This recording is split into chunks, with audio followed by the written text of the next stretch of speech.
உங்கள் கிரியையினால தேவன் உங்களை ஆசீர்வதிக்காமல் கிறிஸ்துவின் நிமித்தம் அவர் உங்களை ஆசீர்வதிக்கிறார். ஒரு கேள்வியோடு இன்றைய பிரசங்கத்தை நான் துவக்கலாம் அப்படின்னு சொல்லி விரும்புகிறேன். என்ன கேள்வி அப்படின்னா, கிறிஸ்தவ வாழ்க்கை இல்லை பாடுன்னு ஒன்று கிறிஸ்தவ வாழ்க்கையில் உண்டா, அல்லது பாடு என்கிற ஒன்று கிறிஸ்தவ வாழ்க்கையில் கிடையவே கிடையாதா? இந்த கேள்விக்கு தான் இன்னைக்கு பதில் சொல்ல போறேன். நியாயப்பிரமாணத்தின் எதிர்பார்ப்பா இருந்த மரணத்தை உனக்காக நான் நிறைவேற்றி விட்டேன், இப்பொழுது கிருபையின் எதிர்பார்ப்பா இருக்கிற வாழ்வை நீ வாழு என்று சொல்லுகிறார். யூதாசின் துரோகத்தினால் இயேசு பாடுபடவில்லை, அவர் பாடுபட வேண்டும் என்று தன்னை ஒப்பு கொடுத்ததினால் பாடுபட்டார். நான் இதுக்காகத்தான் இப்ப இந்த பூமியில இருக்கிறேன்னு எனக்கு தெரியுங்க. நான் இயேசு மாதிரி வெற்றியான ஒரு வாழ்க்கை வாழ ஆரம்பிப்பீங்க. Now no condemnation அர்த்தம். எப்ப திருப்பினாலும் அது சொல்லும் now no condemnation in Christ Jesus. இயேசுவை யாரும் பாடுகளுக்கு உட்படுத்தல, அவரே தன்னை தானே ஒப்பு கொடுத்தார் என்பதை அறிந்து கொள்ளுங்கள். கிருபை உழைப்ப நீக்கிடல, கிருபை அதுல இருக்கிற களைப்பை நீக்கி இருக்குது. I am that I am என்ன அர்த்தம்? இருக்கிறவரா இருக்கிறேன் என்ன அர்த்தம்? உனக்கு என்ன வேண்டுமோ அதுவாக நான் இருக்கிறேன். ஹalleluya. வேற கேட்டாலே சும்மா அதிருது இல்ல.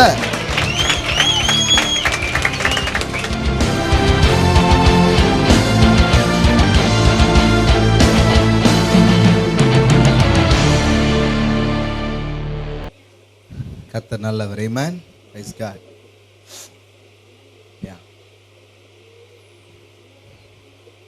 எல்லாம் வசதியாக உட்கார முடியுதா? வசதியான்னு கேட்க முடியாது, உட்கார முடியுதான்னு கேட்குறேன். Okay,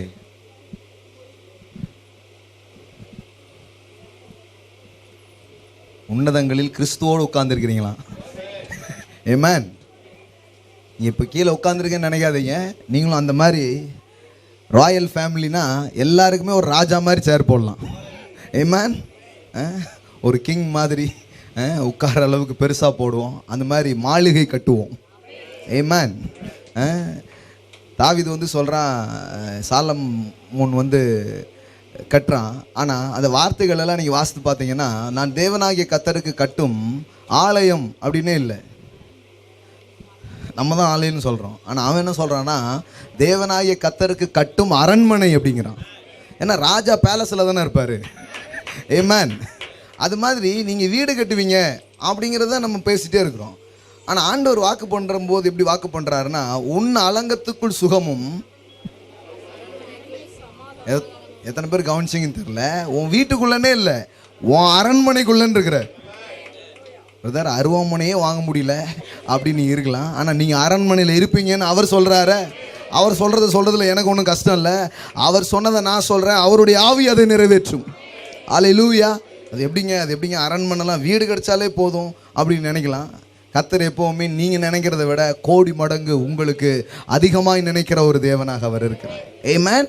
L Shaddai, we are worshiping El Shaddai, the God of more than enough. போதுமானதற்கும் அதிகமானவரை நாம் ஆராதிக்கிறோம். ஆமென். praise God. ஸோ அதனால் கொஞ்சம் இன்னைக்கு அட்ஜஸ்ட் பண்ணிக்கோங்க.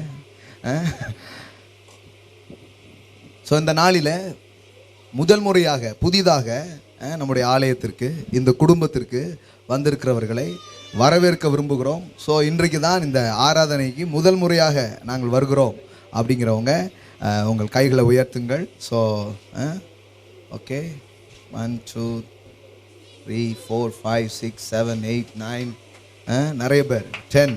அல்லேலூயா. 10 பேருக்கு மேலே இன்னைக்கு புதிதாக வந்திருக்கிறார்கள். உங்களை வரவேற்கிறோம். எஸ், வரவேற்கிறோம். உங்கள் கையில் ஒரு பேப்பர் கொடுக்குறாங்க. ஸோ அதில் உங்களுடைய name and phone number, address எழுதி கொடுங்க. வீட்டுக்கெலாம் வரமாட்டாங்க, ஏன்னா இங்கே இருக்கிறவங்க வீட்டுக்கே யாரும் ஒழுங்காக போக மாட்டேங்காங்க. அதனால் 1 வருஷம் ஆகும் சர்க்கிள்லாம் முடிஞ்சு வரதுக்கு. உங்களை குறித்து நாங்கள் தெரிந்து கொள்கிறதுக்கு அது உதவியாக இருக்கும். அது மட்டும் இல்லை, அதில் உங்களுடைய வாட்ஸ்அப் மொபைல் நம்பர் இருந்ததுன்னா அதை அதில் என்ன பண்ணுங்கள், குறிப்பிடுங்க. ஏன்னா தினமும் வாட்ஸ்அப்பில் நாம் இங்கே பேசுகிற மெசேஜினுடைய ஒரு சின்ன கிளிப்பிங்ஸ் என்ன பண்ணுறோம், அனுப்பிட்டுருக்குறோம். ஸோ அது உங்களுக்கு வரும். ஏற்கனவே இங்கே வந்துட்டு இருக்கவங்களுக்கு வரலைன்னா கிருபா கிட்ட உங்கள் நம்பர் கொடுத்துட்டு போங்க, இங்கே ஜெனிஃபர் சிஸ்டர்கிட்ட கொடுங்க. அதை என்ன பண்ணிப்பாங்க, நோட் பண்ணி வச்சுப்பாங்க. ஸோ உங்களுக்கு டெய்லி என்ன பண்ணுவாங்க, அனுப்புவாங்க. ஸோ இன்றைக்கு முதலாய் வந்திருக்கிற இந்த அருமையான நண்பர்களை, குடும்பத்தினர், கை தூக்குனாங்களே எங்கே இருக்கிறாங்க, அவங்கள எல்லாரையும் நாங்கள் வரவேற்கிறோம். Welcome to the rock Jesus Royal family search. Amen. Give them royal welcome, my friend. Amen. ரத்தின கம்பளம்லாம் விரித்து உங்களை வரவேற்கணும்னு ஆசை. ஆனால் கம்பளம் சைஸ் கூட இந்த இடம் இல்லை. ஆனால் அப்படி விரித்து வரவேற்போம். மேலதானங்களோடு புதிதாய் வந்திருக்கிறவர்களை வரவேற்போம். அல்லேலூயா. ஸோ உங்களை வரவேற்கிறோம். உங்களை அறிமுகப்படுத்தின நண்பர்களுக்கு நன்றி சொல்லுகிறோம். நீங்கள் எப்படி வந்தீங்கன்னு தெரில. இந்த தெருவில் கண்டுபிடிக்கிறது ரொம்ப கஷ்டம். கர்த்தர் தேடி கண்டுபிடிச்சதுக்கும் சேர்த்து உங்களுக்கு பலன் தருவார். ஆமென். போர்டு கூட இல்லாத இடத்துக்கு தேடி வந்திருக்கிறீங்க. கர்த்தருடைய வார்த்தைக்காக வந்திருக்கீங்க. அவருடைய கிருபைகளை கேட்க வந்திருக்கிறீங்க. அது உங்கள் வாழ்க்கையை நிரப்பும். இந்த நாளில் இந்த இடத்திற்கு புதிதாய் வந்திருக்கிறவர்களுக்கு நான் சொல்லுகிறேன், தேவன் 2 காரியங்கள் எனக்கு சொன்னார். ஒன்று, இங்கு வருகிறவர்கள் புதிய ஆரம்பத்தை பெறுவார்கள் அப்படின்னு சொன்னார். அடுத்தது, அவங்க ஒரு புது மகிமைக்குள்ளே போவாங்க, அனதர் க்ளோரிக்குள்ளே போவாங்க. ஏற்கனவே ஒரு அளவு இருக்குது அப்படின்னு சொல்கிறவங்க இன்னொரு க்ளோரிக்குள்ளே அவங்க போவாங்க. நான் சொல்கிறேன், இதுவரை உங்கள் வாழ்க்கையில் நடக்காத காரியங்கள் இந்த நாள் முதற்கொண்டு உங்கள் வாழ்க்கையில் நடக்கும் என்று நான் சொல்லுகிறேன். இந்த நாள் முதற்கொண்டு expect new things in your life. உங்கள் வாழ்க்கையில், உங்கள் பிஸ்னஸில், உங்கள் குடும்பத்தில் புதிய காரியங்களை எதிர்பாருங்க. தேவன் அதை செய்வார். அவருடைய வார்த்தையை அவர் உறுதிப்படுத்துவார். ஆமென். இடிஞ்சிருந்துன்னா இந்த நாளில் இருந்து கட்டப்பட போகிறது. அல்லேலூயா. ஆமாம், இந்த நாளில் இருந்து பெரிய திருப்பு முனைகள் உங்கள் வாழ்க்கையில் நடக்கும். இவர்களுக்கு நடக்கும் என்று விசுவாசிக்கிறீர்களே, உங்களுக்கும் நடக்கும். ஆமென். நீங்கள் ஏற்கனவே உள்ளதாக இருக்கிறீங்க, உங்களுக்கு நடந்துட்டு இருக்குது. ஆமென். கர்த்தர் நல்லவர். அல்லேலூயா. துதிக்கப்படத்தக்கவர். இன்னும் ஒரு ஃபேமிலிஸு, நம்ம நண்பர்கள், அவங்க முறையாக வரல, ஏற்கனவே இருக்கிறாங்க. உங்கள் எல்லாரையும் விட ஆதியிலே இருந்து ஒருத்தர் இருக்கிறாரு. ஆதியிலே வார்த்தை எப்படிமோம்ல அது மாதிரி ஆதியில இருந்து இருக்கிறாரு அந்த சகோதரர். இன்றைக்கி குடும்பத்தோடு வந்திருக்காங்க. அவங்க எழுந்து நிற்கலாம். அவங்கள வரவேற்போம். அருமையான சகோதரர் மற்றும் குடும்பத்தினர் வந்திருக்கிறாங்க. ஜெபராஜ் சார் உங்களுக்கு தெரியும், ஒரு தமிழ் மருத்துவர் மற்றும் பல தொழில் செய்யக்கூடிய மல்டி பிஸ்னஸ் மேன். தேவன் அவர்கள் கொடுத்துருக்கிறார். அவங்க மனைவி காலேஜில் ப்ரொஃபஸராக இருக்கிறாங்க, ஸ்கூலில் டீச்சர்ஸாக இப்போ ஒர்க் பண்ணுறாங்க. இந்த பிள்ளைகள் சிறந்த விதத்தில் தேவனை அறிகிற அறிவில் வளர்ந்துட்டு இருக்காங்க. ஜோஷுவா எண்ணிக்கை கூடிக்கொண்டே இருக்கிறது. சுதந்திரிப்பு சீக்கிரமாக நடக்கும். அங்கே ஜோஷுவா இருக்காங்க. ஸோ அவங்க பிள்ளைங்கள்லாம் இருக்கிறாங்க. அவங்களை அறிமுகப்படுத்துறது ரொம்ப சந்தோஷம். அருமையாக பாட்டு படித்தாங்க. அவங்க கை தட்டு கொடுத்துருங்க. வாரந்தோறும் பாட போகிறாங்க. சீக்கிரமாக வந்தீங்கன்னா தான் அவங்க பாட்டெலாம் நீங்கள் கேட்க முடியும். Amen. Bless you brother. Thank you. Alleluia. இன்னும் நிறைய பேர் வந்திருக்கீங்க. உங்கள் பேர், உங்கள் இது எனக்கு தெரியல. அடுத்த வாரம் தெரிஞ்சுக்க போகிறோம். அதை அறிமுகப்படுத்த போகிறோம். Amen. Praise God. God bless you. So அது பேப்பர் மட்டும் ஃபில் பண்ணி போகும்போது என்ன பண்ணுங்கள், கொடுத்துட்டு போங்க. ஓகே. இந்த சபையில் நாம் எதை நம்புகிறோம், எதை நாம் போதிக்கிறோம் அப்படிங்கிறத எப்போவுமே கொஞ்சம் சொல்ல விரும்புகிறேன். ஏன்னா ஒரு சபைன்னு எடுத்துக்கிட்டால் அந்த சபைக்கு என்ன உபதேசம் இருக்கிறது அப்படிங்கிறதா நிறைய பேர் என்ன பண்ணுவாங்க, கேட்பாங்க. வாட் இஸ் யுவர் டாக்ட்ரின் அப்படின்னு கேட்குறாங்க. உங்களுடைய உபதேசம் என்ன அப்படின்னு என்ன பண்ணுவாங்க, கேட்பாங்க. அது ரைட்டுங்க, பிரசங்கம்லாம் ரைட்டு, உபதேசம் உங்கள் பாஸ்டர் பேசுகிறாரா அப்படின்னு என்ன பண்ணுறாங்க, கேட்குறாங்க. உபதேசம் அப்படிங்கிற ஒரு வார்த்தை ரொம்ப பிரபலியமான வார்த்தை, டாக்ட்ரின் அப்படின்னு சொல்லுவாங்க.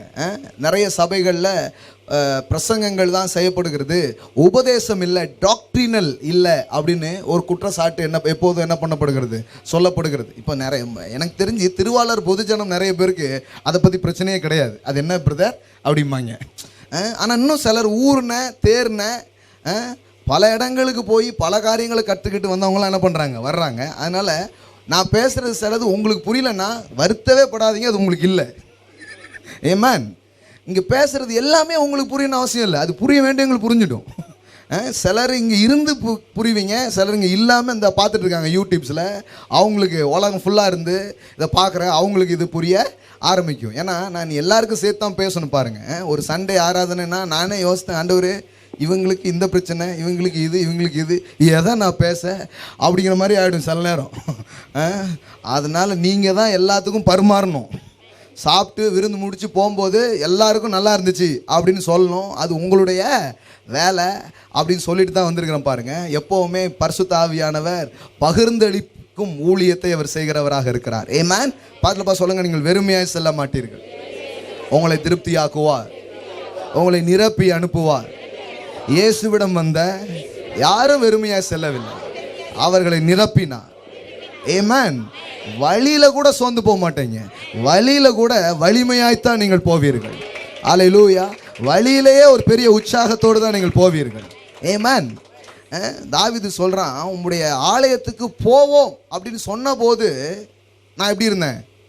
மகிழ்ச்சியா இருந்தேன் அப்படின்ட்டு. ஆனா இன்னைக்கு அதெல்லாம் விட ரொம்ப முக்கியம் என்னன்னா, ஆலயத்தை விட்டு போகும்போது நான் மகிழ்ச்சியா இருந்தேன் அப்படின்னு சொல்றதுதான் இன்னைக்கு ரொம்ப முக்கியமா இருக்குது. புரிந்தவர்கள் பாக்கியவான்கள், புரியாதவர்கள் அதை விட பாக்கியவான்கள். ஏன்னா நிறைய நேரத்தில் வரும்போது அப்படிதான் வர்றாங்க, ஆனால் போகும்போது நான் வருகையில் போவேனா,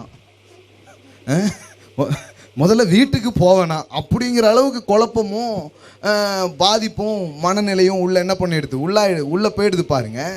ஏன்னா அநேக நேரத்தில் சபையில் ஜீவன் போதிக்கப்படுறதில்ல, தேவனுடைய அந்த நிறைவு போதிக்கப்படுறதில்ல, வெறும் ஜனங்கள் மேல் குற்றச்சாட்டுகள் மட்டுமே வைக்கப்படுறதுனால மக்கள் என்ன ஆயிடுறாங்கன்னா சோர்ந்து போய் வராங்க. ஆனால் நான் சொல்கிறேன், உபதேசம் சொல்கிறாங்க. என்ன உபதேசம் அப்படின்னு சொன்னால், தேவன் உங்களை வாழ வைக்கிறார் என்பதுதான் உபதேசமாக இருக்கிறது.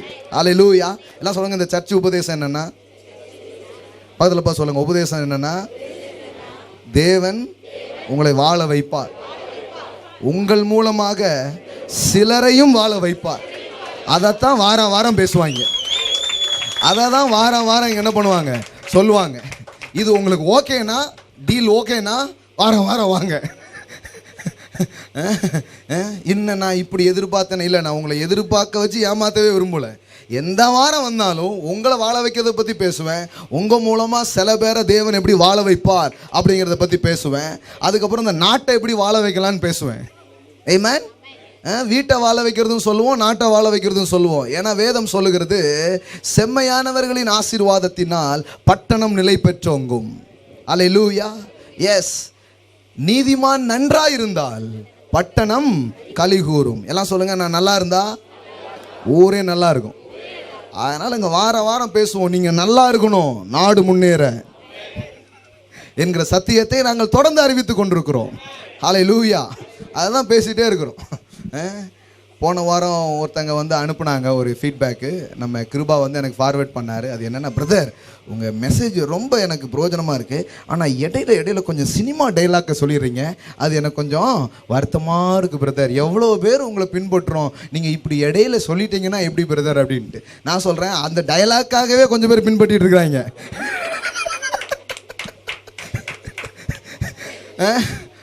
ஒருத்தர் வந்து நான் சொன்ன ஒரு ஜோக்கை வச்சே மெசேஜ் கேட்க ஆரம்பிச்சு இப்போ தொடர்ந்து கேட்டுக்கிட்டு இருக்கிறார். ஆமென். எல்லாமே அதாவது எல்லாத்தையும் சோதித்து பார்த்து நலமானதை பிடித்து கொள்ளுங்கள். உங்களுக்கு அது வேண்டாங்க, ஆனால் சில பேருக்கு அந்த டார்ச் அடிச்சு தான் அவனை கூப்பிட வேண்டியது இருக்கு. இவர் நம்மளை பாரியா யோசிக்கிறாரு, இதுக்குள்ளே போகலாங்கிற எண்ணமே அவனுக்கு வருது பாருங்க. அதனால பதில் சொல்லிடுறேன், அனுப்பிச்சிருங்க கிருப்பா. கேட்குறாங்க, எவ்வளோ பேர் பிரதர் நீங்கள் இப்படி சொல்லாமா பிரதர், அது இந்த இடம் பரிசுத்தமான இடத்துல இருந்து அப்படிங்காங்க. இந்த நாளைக்கு அந்த முக்கில் போட்டுருவோம். அப்போ அந்த என்ன பண்ணுவீங்க நீங்கள்? இடம் இல்லை, உங்க இடத்துல உங்களை தான் பரிசுத்தமாக்குகிறார். ஆமென். இன்னொன்று பாருங்க, வல்கரா எதுவும் சொல்றது இல்லை, சும்மா வந்து அதனுடைய காரியத்தின் கடைத்தொகையை கவனிங்க, அதான் ரொம்ப முக்கியம். இது மூலமாக என்ன சொல்ல வராரு, இயேசு என்ன சொன்னார், அவர் நல்லா தான் சொல்லியிருப்பாரு அப்படின்னு சொல்கிறதுக்கு தான் எல்லா முயற்சி என்ன பண்ணுறோம், எடுக்கிறோம் பாருங்கள். ஆனால் உங்களுக்கு தேவையானதான் எடுத்துக்கோங்க, உங்களுக்கு தேவையில்லாதெல்லாம் விட்டுருங்க. இங்கே சிலர் ஆடுவாங்க, சிலர் சிரிப்பாங்க, சிலர் விசில் அடிப்பாங்க. உங்களுக்கு ஒத்து போனால் உங்களுக்கு ஒத்து போகாமல் இருக்கலாம். அதனால் என்ன, இங்கே என்ன விசில்லாம் அடிக்கிறாங்க, இது என்ன சினிமா கோட்டையா அப்படிங்காங்க. நான் சொல்கிறேன், சினிமா கோட்டையை விட ஆரவாரமும் ஆர்ப்பரிப்பும் இப்பொழுது சபையிலே இருக்கிறது என்று சொல்லுகிற நாள் வந்திருக்கிறது. ரொம்ப ஜாலியா இருக்கணுமா, சர்ச்சுக்கு போ அப்படின்னு சொல்ல போறாங்க. அல்லேலூயா. ரொம்ப மகிழ்ச்சியா இருக்கணுமா, ஆலய ஆராதனைக்கு போ அப்படின்னு மாத்தி சொல்ல போறாங்க. ஆமென். சினிமா கோட்டையில் ஆறுதல் பிரசங்கம் பண்ண போறாங்க. இங்கே ஏன்பா வந்த, அங்க போப்பா, அங்கதான் சந்தோஷம் இருக்கும், அங்கதான் மகிழ்ச்சி இருக்கும், அங்கதான் நிம்மதி இருக்கும், அங்கதான் பேரின்பம் இருக்கிறது. அல்லேலூயா. ஏனென்றால் தேவனுடைய வார்த்தை சொல்லுகிறது, அவர் சமூகத்தில் பேரின்பம் இருக்கிறது. அல்லேலூயா. வெறும் இன்பம் இல்லை, என்ன இன்பம் இருக்குது? பேரின்பம் அங்க இருக்கிறது, ஆர்ப்பரிப்பு இருக்கிறது, ஆரவாரம் இருக்கிறது, எல்லாமே இருக்குது பாருங்க. கிரிக்கெட்டு பார்க்கும்போது மட்டும்தான் விசில் அடிக்கிறது, ஒரு 6 போனால் விசில் அடிக்கிறது அப்படிங்கிறது. பாலுக்கு கை தட்டுறாங்க. நான் சொல்றேன், நம்ம ஆளுக்கு கை தட்டுங்க. ஆமென். யாரோ ஒருத்தர் 6 அடிச்சா அடிக்கிறது கொஞ்சம் கை தட்டுறோம், ஆர்ப்பரிக்கிறோம். நான் சொல்றேன், வசனம் வரும்போது கை தட்டுங்க. வசனம் வரும்போது அதை வரவேறுங்க. என் கர்த்தர் எவ்வளவு நல்லவராக இருக்கிறார், எவ்வளவு அருமையான வசனிப்புகள் என்னை குறித்து பேசுகிறார், என் குடும்பத்தை குறித்து பேசுகிறார் அப்படின்னு சொல்லி சந்தோஷப்படுங்க. ஒன்றும் தப்பு இல்லை பாருங்க. சந்தோஷம், மகிழ்ச்சி இதெல்லாம் உலகம் அப்படின்னு சொல்லிட்டு என்ன பண்ணிட்டோம், உலகத்துக்கு தூக்கி கொடுத்துட்டோம் பாருங்க. கிடையாது, கிடையாது, கிடையாது. தேவனுடைய ராஜ்யத்தில் 3ல் 1 பகுதியே மகிழ்ச்சி தான். அதை 3ஆக பிரிச்சிங்கன்னா அதில் ஒரு பகுதி என்னவா தான் இருக்குது? தேவனுடைய ராஜ்யம். சொல்லுங்க பார்க்கலாம், வசனம் பாருங்க. உங்களுக்கு நான் டாக்டரின் பேசி என்ன பண்ண போகிறேன்? ஒரு வசனம் கேட்டாலே இவ்வளோ யோசிக்கிங்க. சொல்லுங்க பார்க்கலாம். தேவனுடைய ராஜ்யம் புசிப்பும் குடிப்பும் அல்ல. ஸ்டீவன் பிரதர் இந்த வாரம் கிடையாதுன்ட்டாரு. புசிப்பும் குடிப்பும் அல்ல, நீதியும் சமாதானமும். அதில் பாருங்க, புசிப்பும் குடிப்பும் அல்ல, 3 தான் இருக்குது. ஒன்று என்னது? நீதி, சமாதானம். நீதி, அப்புறம் சமாதானம், அப்புறம் பரிசுத்தாவினால பாருங்க. சமாதானம், சந்தோஷம் தான் தேவனுடைய ராஜ்யமா. 3ல் 2 பகுதி அப்படிதான் இருக்குது. ஆமென். அதனால கர்த்தருக்குள் மகிழ்ச்சியா இருப்பது தவறு கிடையாது பாருங்க. நோக்கங்கள் முக்கியமானதா இருக்கிறது. சரியான நோக்கத்தோடு சில காரியத்தை இங்க நம்ம பண்றோம், அதெல்லாம் புரிந்து கொள்ளுங்கள். ஸோ வாழ வைக்கிற தேவன், சொல்லுங்க, வாழ வைக்கிற தேவன். கர்த்தர் உங்களை ஆசீர்வதிப்பார், நீங்கள் அநேகருக்கு ஆசீர்வாதமாய் இருப்பீர்கள். இதை தான் இங்கு தொடர்ந்து என்ன பண்றோம், பேசிட்டே இருக்கிறோம். பல பேர் பல கிரிட்டிக்ஸான கருத்துக்கள்லாம் வந்துட்டே இருக்குது. எல்லாத்துக்கும் பதில் சொல்ல முடியாதுனாலும் அப்பப்போ இந்த மாதிரி உண்மையாக கற்றுக்கணும், உண்மையாக அதை அறிஞ்சுக்கணும் தேடிட்டு இருக்கவங்களுக்காக சில பதில்களை நான் என்ன பண்ண விரும்புகிறேன், சொல்ல விரும்புகிறேன் பாருங்கள். ஸோ போன வாரம் ஒரு அற்புதமான சத்தியத்தை நாம் இந்த இடத்துல தியானித்தோம். வாரம் வாரம் அப்படி தான் சொல்லுவோம், அற்புதமான சத்தியத்தை தியானித்தோம் அப்படின்னு சொல்லிட்டு. ஏன்னா வாரம் வாரம் அதுதான் பண்ணிக்கிட்டு இருக்கிறோம். ஆமென், பிரைஸ் காட். ஸோ போன வாரம் ஒரு சத்தியம் தியானித்தோம். அது என்ன? கிறிஸ்துவின் நிமித்தம் நமக்கு வரும் பாடுகளை எதிர்கொள்வது எப்படி அப்படிங்கிறத பற்றி பேச ஆரம்பித்தோம். கிறிஸ்தவ வாழ்க்கை எப்படிப்பட்டது, அதில் வரக்கூடிய சவால்களை நாம் எப்படி எதிர்கொள்கிறது அப்படின்னு என்ன பண்ண ஆரம்பித்தோம், பேச ஆரம்பித்தோம். அதில் நிறைய காரியங்கள் நம்ம பார்த்தோம். ஐ திங்க் அது வந்திருக்குதுங்களா? ஓகே. நம்ம ஆட்கள் ஒரு 3 புது டிவிடி கொண்டு வந்திருக்காங்க. போன வாரம் பேசினது பாத்திரர் நீரே. அப்போஸ்தலர்கள் துன்பப்படுத்தப்படும் பொழுது அதை அவங்க எப்படி எதிர்கொண்டாங்க அதை பற்றி என்ன பண்ணியிருக்கிறோம், பேசியிருக்கிறோம். பேசினதுக்கு அப்புறம் தான் சொன்னாங்க, பிரதர் கரெக்டாக வேலண்டைன்ஸ் டேவை மனசில் வச்சு பேசுகிறீங்களே அப்படின்ட்டு. நானே மறந்துட்டேன் நான். ஆனால் ஆவியானவர் அதை குறித்து என்ன பண்ணியிருக்கிறார், பேசியிருக்கிறார். கிறிஸ்துவின் நிமித்தம் நம்முடைய வாழ்க்கையில் வருகிற காரியங்களை எப்படி சந்திக்கிறது அதை பற்றி பேசியிருக்கிறோம். அதுக்கப்புறம் நீங்கள் தலையாக இருப்பீர்கள் அப்படின்னு போன வாரம் ஈவினிங்கில் பேசினேன். இந்த வருஷம் வாக்குத்தத்தம் நமக்கு சொல்லப்பட்டிருக்கிறதே கர்த்தரில் பலன் அடைதல், பலனான வருஷம் இதுதான் நம்ம பார்க்குறோம். ஸோ அதை பற்றி பேசினதும் என்ன பண்ணியிருக்கு, வந்திருக்கு. இந்த வாரம் அதை தொடர்ந்து சில காரியங்களை உங்களோடு கூட நான் பேச விரும்புகிறேன். இந்த போன புதன்கிழமையிலிருந்து நம்முடைய கிறிஸ்தவ சபை பாரம்பரியங்களிலே ஒரு குறிப்பிட்ட அனுசரிப்பு நடந்து வருகிறது. என்ன தெரியுமா உங்களுக்கு? லெந்து நாட்கள் அப்படின்னு என்ன பண்ணுறாங்க, சொல்கிறாங்க. அதை புதன்கிழமையிலேருந்து என்ன பண்ணுறோம், ஆரம்பிக்கிறோம். அதுக்கு பேர் என்ன பேர்? சாம்பல் புதன் அப்படின்னு என்ன பண்ணுறோம், ஆரம்பிக்கிறோம். ஏன் அந்த மாதிரி ஒரு காரியத்தை சபை வரலாற்றில் வச்சுருக்கிறாங்க அப்படின்னு சொன்னால், பாருங்கள், எல்லா பாரம்பரியத்தையும் அடித்து போட்டுறக்கூடாது. எல்லா பாரம்பரியமும் தப்புன்னு என்ன பண்ண முடியாது, சொல்லிடவே முடியாது. சில நேரத்தில் போதிக்கிறவங்க என்ன பண்ணுறாங்கன்னா எதிர்கட்சி மாதிரியே ஆயிடுது. அதான் என்ன பண்ணாலும் எதிர்த்துடணும், அதான் எதிர்கட்சி அப்படிங்கிற மாதிரி என்ன பண்ணிட்டாங்க, பேச ஆரம்பிச்சிட்டாங்க. அப்படி சொல்ல விரும்பலை பாருங்கள். அந்த மாதிரி மனப்பான்மையோடு நாம் இங்கே சில காரியங்களை சொல்லலை. நாம் என்ன விரும்புகிறோன்னா, சிறந்தது எல்லா சபைகளிலும் சில சிறந்த காரியங்கள் இருக்கிறது, அதை நாம் வரவேற்பது மிக நல்லது. பாருங்க, அதை விட்டுறக்கூடாது.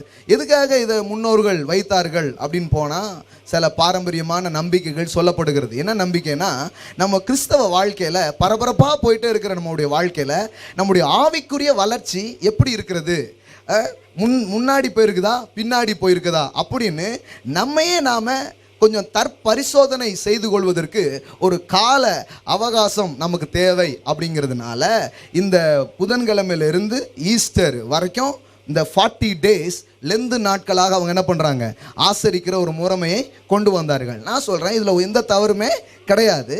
இதில் அதாவது என்ன நோக்கத்துக்காக ஏற்படுத்தப்பட்டதோ அந்த நோக்கத்தில் எந்த தவறுமே இல்லை. ஆனால் இன்றைக்கி அதை பின்பற்றி செய்கிறதுல நிறைய ப்ராப்ளமு இருக்குது. பாருங்க, நிறைய பேர் என்ன நினைக்கிறாங்க, நோக்கம் என்ன, ஆவிக்குரிய வளர்ச்சியை பரிசோதித்து பார்த்தல். அதில் தான் தவறு இருக்குதா? தவறு இருக்குதாங்க? தவறு இல்லை. பாருங்க எப்படி இருக்குது இந்த 1 year நம்ம கிறிஸ்தவ வாழ்க்கை எப்படி இருக்குது, இவ்வளோ நாள் கிறிஸ்தவ வாழ்க்கையில் வர்றோம், நம்மளுடைய வாழ்க்கை எப்படி இருக்குது, நம்ம முன்னேறி இருக்கிறோமா இல்லை பின்னாடி போயிருக்குதோமா, இன்னும் நல்லா ஆகுறது எப்படி இப்படின்னு யோசிக்கிறதுல எந்த தப்புமே கிடையாது. ஏன்னா கிறிஸ்து உங்களை பின்னேற்ற வரல, முன்னேற்ற தான் வந்திருக்கிறார். ஆமென். எல்லாம் சொல்லுங்க, கிறிஸ்தவ வாழ்க்கை என்பது முன்னேறுகிறதா இருக்குது. நேற்றை கூட வீரவனூரில் வளர்ச்சியை குறித்து நான் பேசினேன். எப்படி தினந்தோறும் நாம் வளர முடியும், தேவன் நம்முடைய வளர்ச்சியை எப்படி விரும்புகிறார், எப்படி எல்லா காரியத்திலும் நம்ம வளர்றது, இதை பற்றி தான் நேற்றைய கான்ஃபரன்ஸில் என்ன பண்ணோம், பேசணும். பாருங்க, அப்போ ஆவிக்குரிய வளர்ச்சியை பரிசோதிக்கிறது ஒன்றும் தவறு இல்லை. பாருங்க, அது ரொம்ப நல்ல காரியமாக தான் இருக்குது. ஆனால் என்ன இப்போ இதில் காரியங்கள் அப்படின்னா, எதற்காக ஏற்படுத்தப்பட்டதோ அந்த நோக்கத்தை விட்டு விடும் பொழுது என்ன ஆயிடுது, தவறான விதத்தில் போயிடுது. அதனால தான் பாரம்பரியங்கள் நிறைய நேரம் என்ன ஆயிடுது, தோற்று போகிற ஒரு வேலையை அது செய்கிறது. என்ன நினைக்கிறாங்க, இந்த 40 நாட்கள் ஆவிக்குரிய வாழ்க்கையின் வளர்ச்சியை பார்க்கறது இல்லை. 40 நாட்கள் என்ன பண்ணுறாங்கன்னா, சில சொல்கிறாங்க நாங்கள் கறி சாப்பிட மாட்டோம். உண்மையிலேயே இது நம்ம சபையில் இந்த மாதிரி இந்த ரெகுலராக அந்த மாதிரி காரியங்கள்லாம் பண்ணுறது இல்லையா. காலையில் நான் கறி கடையில் நின்னேன் இன்னைக்கு காலையில் கறி வாங்கிறதுக்காக. வழக்கமாக கொஞ்சம் கூட்டம் இருக்கும், இன்னைக்கு கொஞ்சம் கூட்டம் கம்மியாக இருந்தது. அப்போந்தான் கறிக்கடை பிரதர் சொல்கிறாரு, இப்போ லெந்து நாட்கள்லாம் பிரதர். நான் யோசித்தேன், நம்ம கிறிஸ்தவத்தை விட்டு எங்கேயோ போயிட்டோம் போல, அந்த நாள் கூட நமக்கு ஞாபகமே இல்லை. காலையில் 2 கிலோ கறி வாங்குறதுக்காக நிற்கிறோமே அப்படின்னு யோசித்தேன். என்னன்னா நிறைய பேர் நினச்சிட்டாங்கன்னா, கறி வாங்காமல் இருந்துட்டா போதும், இந்த லெந்து நாட்கள் என்ன ஆகிடுது, ரொம்ப நல்ல நாட்கள் ஆகிடுது, நாங்கள் கறி வாங்க மாட்டோம், பூவு வைக்க மாட்டோம், இப்படி ஏதோ ஒரு ஆசரிப்பு உபவாசம்லாம் சில நாள் இருக்கிறது இப்படிங்கிற மாதிரியே பண்ணிட்டாங்க. நான் கேட்குறேன், சாப்பிடாமல் இருக்கிறதுல ஒன்றும் தப்பு இல்லை, சாப்பிட்றதுலேயும் ஒரு பெரிய மேன்மை இல்லை. என்ன சொல்ல வர்றேன்னா, கான்செப்ட் என்னென்னா, இந்த 40 நாளும் உங்கள் ஆவிக்குரிய வாழ்க்கையில் நீங்கள் வளருவதற்காக ஏதாவது செய்கிறீங்களா அப்படிங்கிறது தான் காரியமே தவிர, கறி சாப்பிட்டீங்களா சாப்பிடலையாங்கிறது ஒரு காரியமே கிடையாது. நான் எந்த குற்ற உணர்வும் இல்லாமல் ஆக்கி வச்சுட்டு வந்துட்டோம், ஆராதனை முடிஞ்ச பிறகு போய் சாப்பிட்றதுக்காக. கர்த்தர் நல்லவர், ஆமென். Price God. நாங்கள் சாப்பிட்றதுக்காக, கர்த்தர் நல்லவர், ஆமென். ஸோ அதனால் கறி சாப்பிடாமல் இருக்கிறது ஒரு பெரிய உத்தமம், அது மாதிரி பேசிட்டு நாங்களாம் சாப்பிட்றதே இல்லை, நாங்களாம் அது பண்ணுறதே இல்லை, அது ஒரு பெருசாக நிறைய பேர் இது பண்ணிகிட்டு இருக்கிறாங்க. கர்த்தருக்காக நான் கறியை விட்டுட்டேன் அப்படிங்காங்க. அதனால் கர்த்தருக்கு என்ன லாபம், கறி கடைக்காரனுக்கு தான் நஷ்டம். இதில் மனசு போயிடுது பாருங்க. இன்னொன்று என்னென்னா, இதில் ரொம்ப ஆழமாக போகும்போது இன்னொரு ஆபத்தான இடத்துக்கு நம்ம போயிடுவோம். எந்த இடத்துக்கு போயிடுவோம்னா, நம்ம கிரியை என்னவோ அதை வச்சு தான் கடவுள் நம்மளை பிளஸ் பண்ண போகிறாருங்கிற ஒரு எண்ணத்தில் அநேகர் சிக்கி கொள்கிறார்கள். நான் சொல்கிறேன், உங்கள் கிரியையினால் தேவன் உங்களை ஆசீர்வதிக்காமல் கிறிஸ்துவ நிமித்தம் அவர் உங்களை ஆசீர்வதிக்கிறார். அல்லேலூயா. எல்லாம் சொல்லுங்கள், என் கிரியையினால் அவரை ஆசீர்வதிக்கிறது இல்லை, கிறிஸ்து இயேசுவினால் என்னை அவர் ஆசீர்வதித்திருக்கிறார். நீங்கள் ஏற்கனவே ஆசீர்வதிக்கப்பட்டிருக்கிறீர்கள். ஆமென். எல்லாம் சொல்லுங்க, ஐ அம் ஆல்ரெடி பிளஸ்ட். ஆமென். சரி, இந்த லெந்து நாட்களில் ஒரு 4-5 வார்த்தைகள் திரும்ப திரும்ப தியானிக்கப்படுகிறது. அதை தான் இன்றைக்கி வேதத்திலேருந்து கொஞ்சம் அதை சரியான விதத்தில் பார்க்கறதுக்கு காட்ட விரும்புகிறேன். ஒன்று என்னென்னா, உபத்திரவம். இந்த வார்த்தையை கொஞ்சம் அதிகமாக என்ன பண்ணுவோம், யூஸ் பண்ணுவோம். எல்லாமே ஒரே வார்த்தை தான், ஆனால் வேறு டைமென்ஷன், வேறு விதத்தில் அதை சொல்லுவோம். அப்புறம் பாடு, அப்புறம் வேதனை, அப்புறம் சோதனை, அப்புறம் துன்பங்கள். இந்த மாதிரியான வார்த்தைகள் எல்லாம் வேதத்திலிருந்து எடுத்து இதை என்ன பண்ண ஆரம்பிப்பாங்க, தியானிக்க ஆரம்பிப்பாங்க. ஒரு கேள்வியோடு இன்றைய பிரசங்கத்தை நான் துவக்கலாம் அப்படின்னு சொல்லி விரும்புகிறேன். என்ன கேள்வி அப்படின்னா, கிறிஸ்தவ வாழ்க்கை இல்லை பாடுன்னு ஒன்று கிறிஸ்தவ வாழ்க்கையில் உண்டா, அல்லது பாடு என்கிற ஒன்று கிறிஸ்தவ வாழ்க்கையில் கிடையவே கிடையாதா? இந்த கேள்விக்கு தான் இன்றைக்கி பதில் சொல்ல போகிறேன். ஏன்னா இன்றைக்கி சில காரியங்களை நீங்கள் கற்று தெளிவாக இந்த இடத்த விட்டு போகிறீங்க. ஆமென். கிறிஸ்தவ வாழ்க்கையில் பாடுங்கிறது கிடையவே கிடையாதா, அல்லது பாடுங்கிறது உண்டா? ஸோ இந்த கேள்விக்கு நான் பதில் சொல்ல விரும்புகிறேன். முதல்ல ஒரு பிரிவினர்கள் இப்படியாக நம்புகிறார்கள். எப்படி நம்புகிறார்கள்னா, கிறிஸ்தவ வாழ்க்கையே என்னதுதான்? பாடுதாங்க. த மெட்டஃபர் ஆஃப் கிறிஸ்டியன் லைஃப் என்னது? சஃபரிங் அப்படின்னு என்ன பண்ணிட்டாங்க, அதுக்கு மெட்டஃபர் கொடுத்துட்டாங்க. உருவகமே என்ன? கிறிஸ்தவத்தை உருவகப்படுத்துகிற என்ன? பாடு அப்படிங்கிற ஒரு வார்த்தையை தான் என்ன பண்ணுறாங்க, கொண்டு வாங்க. கிறிஸ்டியானிட்டி இஸ் மீன்ஸ் சஃபரிங் அப்படின்னு என்ன பண்ணிடுறாங்க, சொல்லிடுறாங்க. அப்போ இன்னொரு கேள்வி நம்ம மனசில் வருது. என்ன கேள்வினா, பாடுகள் தான் கிறிஸ்தவ வாழ்க்கைன்னா அப்போ கிறிஸ்து ஏன் பாடுபட்டார் அப்படின்னு ஒரு கேள்வி வருது. எத்தனை பேருக்கு கிறிஸ்தவ பயணத்தில் கேள்வி வருது? 4-5 பேருக்கு தான் வருதா? இது யாருக்குமே கேள்வி வர்றது இல்லைங்களா? ஏன்னா நம்ம ஆட்களையே இப்போ நீங்கள் ஏன் நிறைய பேர் கை தூக்கலன்னா, கேள்வி கேட்டால் அவன் அவிசுவாசி நீங்கள் பேர் வச்சுருக்கோம்.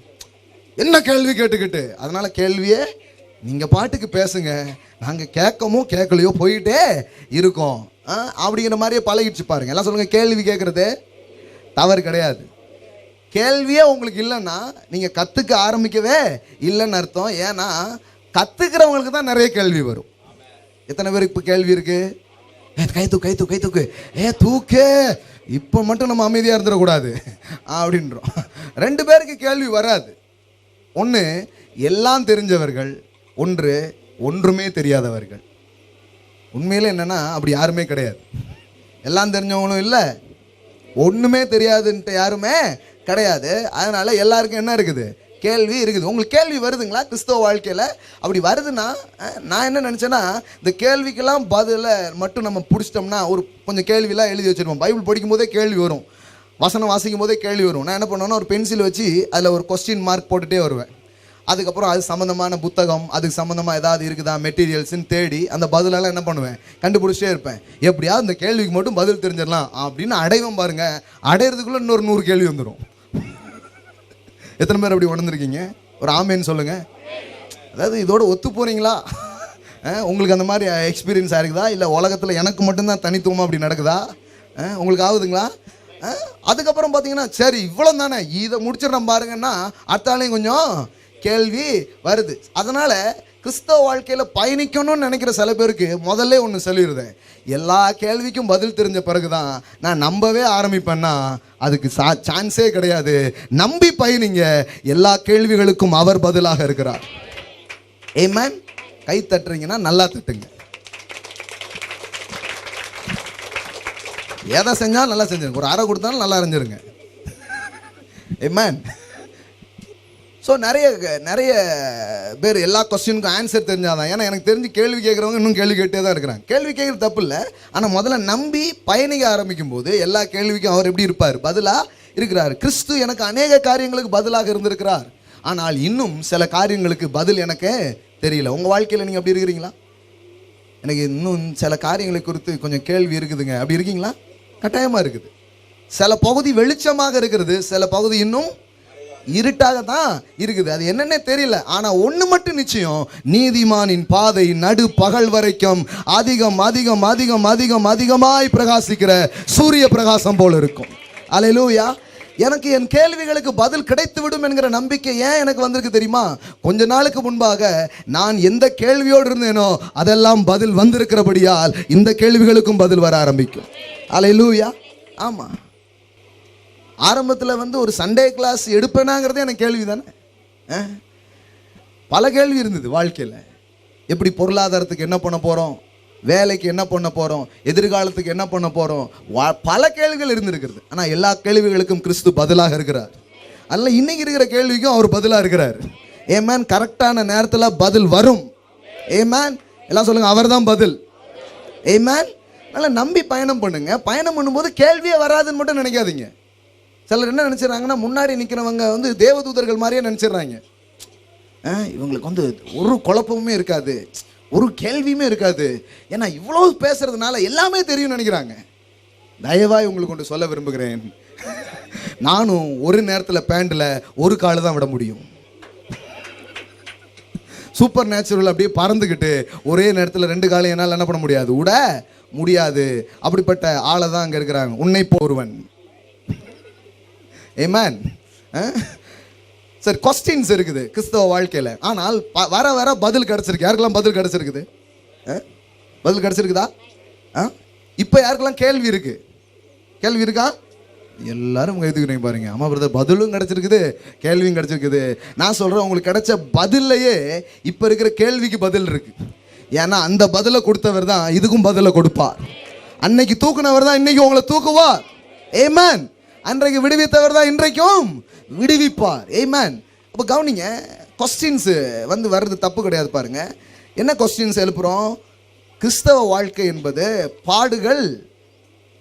கிறிஸ்தவ வாழ்க்கையில் பாடுகள் உண்டா அல்லது கிடையவே கிடையாதா அப்படின்னு ஒரு கேள்வி. அப்படி கேள்வி வரும்போது நாமளே நிறைய ஏதாவது கேள்விக்கு பதில் கிடைக்கணும்னா நீங்கள் கொஞ்சம் இன்னொரு கேள்வி கேட்கணும். அதான் ஜீசஸ் ஸ்டைல். இயேசு எப்போதுமே என்ன பண்ணுவார்னா, அவர்கிட்ட யாராவது கேள்வி கேட்டாங்கன்னு வைங்களேன், அவர் திருப்பி ஒரு கேள்வி கேட்டுருவார். முதல்ல இது எப்படின்னு சொல்லு அப்படிம்பாரு. ஹலோ, கடவுள் இருக்கிறாரா, எப்படி காமிங்க அப்படின்னு ஒரு கேள்வி கேட்டா, இல்லை அப்படின்னு எனக்கு காமி அப்படிமா. நான் இல்லைங்கிறதுக்கு எனக்கு ப்ரூஃபை கொடு அப்படிமே. அது மாதிரி இயேசுகிட்ட ஏதாவது கேள்வி கேட்டால் இயேசு என்ன பண்ணுறாரு, திருப்பி கேட்குறாரு. இப்போ நம்மளும் ஒரு கேள்வி கேட்குறோம். என்ன கேள்வி கேட்குறோன்னா, அப்போ ஏன் கிறிஸ்து பாடுபட்டார்? கிறிஸ்தவ வாழ்க்கை பாடுகள் நிறைஞ்சது தான் கிறிஸ்தவ வாழ்க்கைன்னா, அப்போ நமக்கு ஒரு கேள்வி வருது, அப்போ கிறிஸ்து ஏன் பாடுபட்டார்? கிறிஸ்துவின் பாடுகள் எதற்கு? கிறிஸ்துவின் பாடினுடைய அவசியம் என்ன அப்படிங்கிறது இருக்குது பாருங்க. அவர் பாட்டுக்கு அப்போ அர்த்தமே இல்லையா? இல்லை அவர் பாட்டுக்கு பாடுபட்டாரா? ஹலோ, நம்ம ஜாவகர் எனக்கு ஒரு ஜோக் சொன்னார். அவர் தான் நிறைய ஜோக் சொல்லுவார். இப்போ கவிக்கு சொல்லிட்டு இருக்கிறாரு நினைக்கிறேன். என்னம்மா சொல்கிறாரா? ஒரு ஆமேன்னு சொல்லு. இல்லைங்க, நான் தான் பேசுகிறேன், அவள் கேட்டே இருக்கிறானே அப்படிங்கிறீங்களா? ஓகே. வழக்கமாக ஒரு மியூசிஷியனை கூடுவாங்க மியூசிக் போடுறதுக்கு. ஸோ அவர் என்ன பண்ணல, போக முடியல. அவர் பையனை என்ன பண்ணிட்டாரு, அவர் சொன்னார், என் பையன் நல்லா வாசிப்பான், அவனை கூப்பிட்டு போங்க அப்படின்ட்டார்.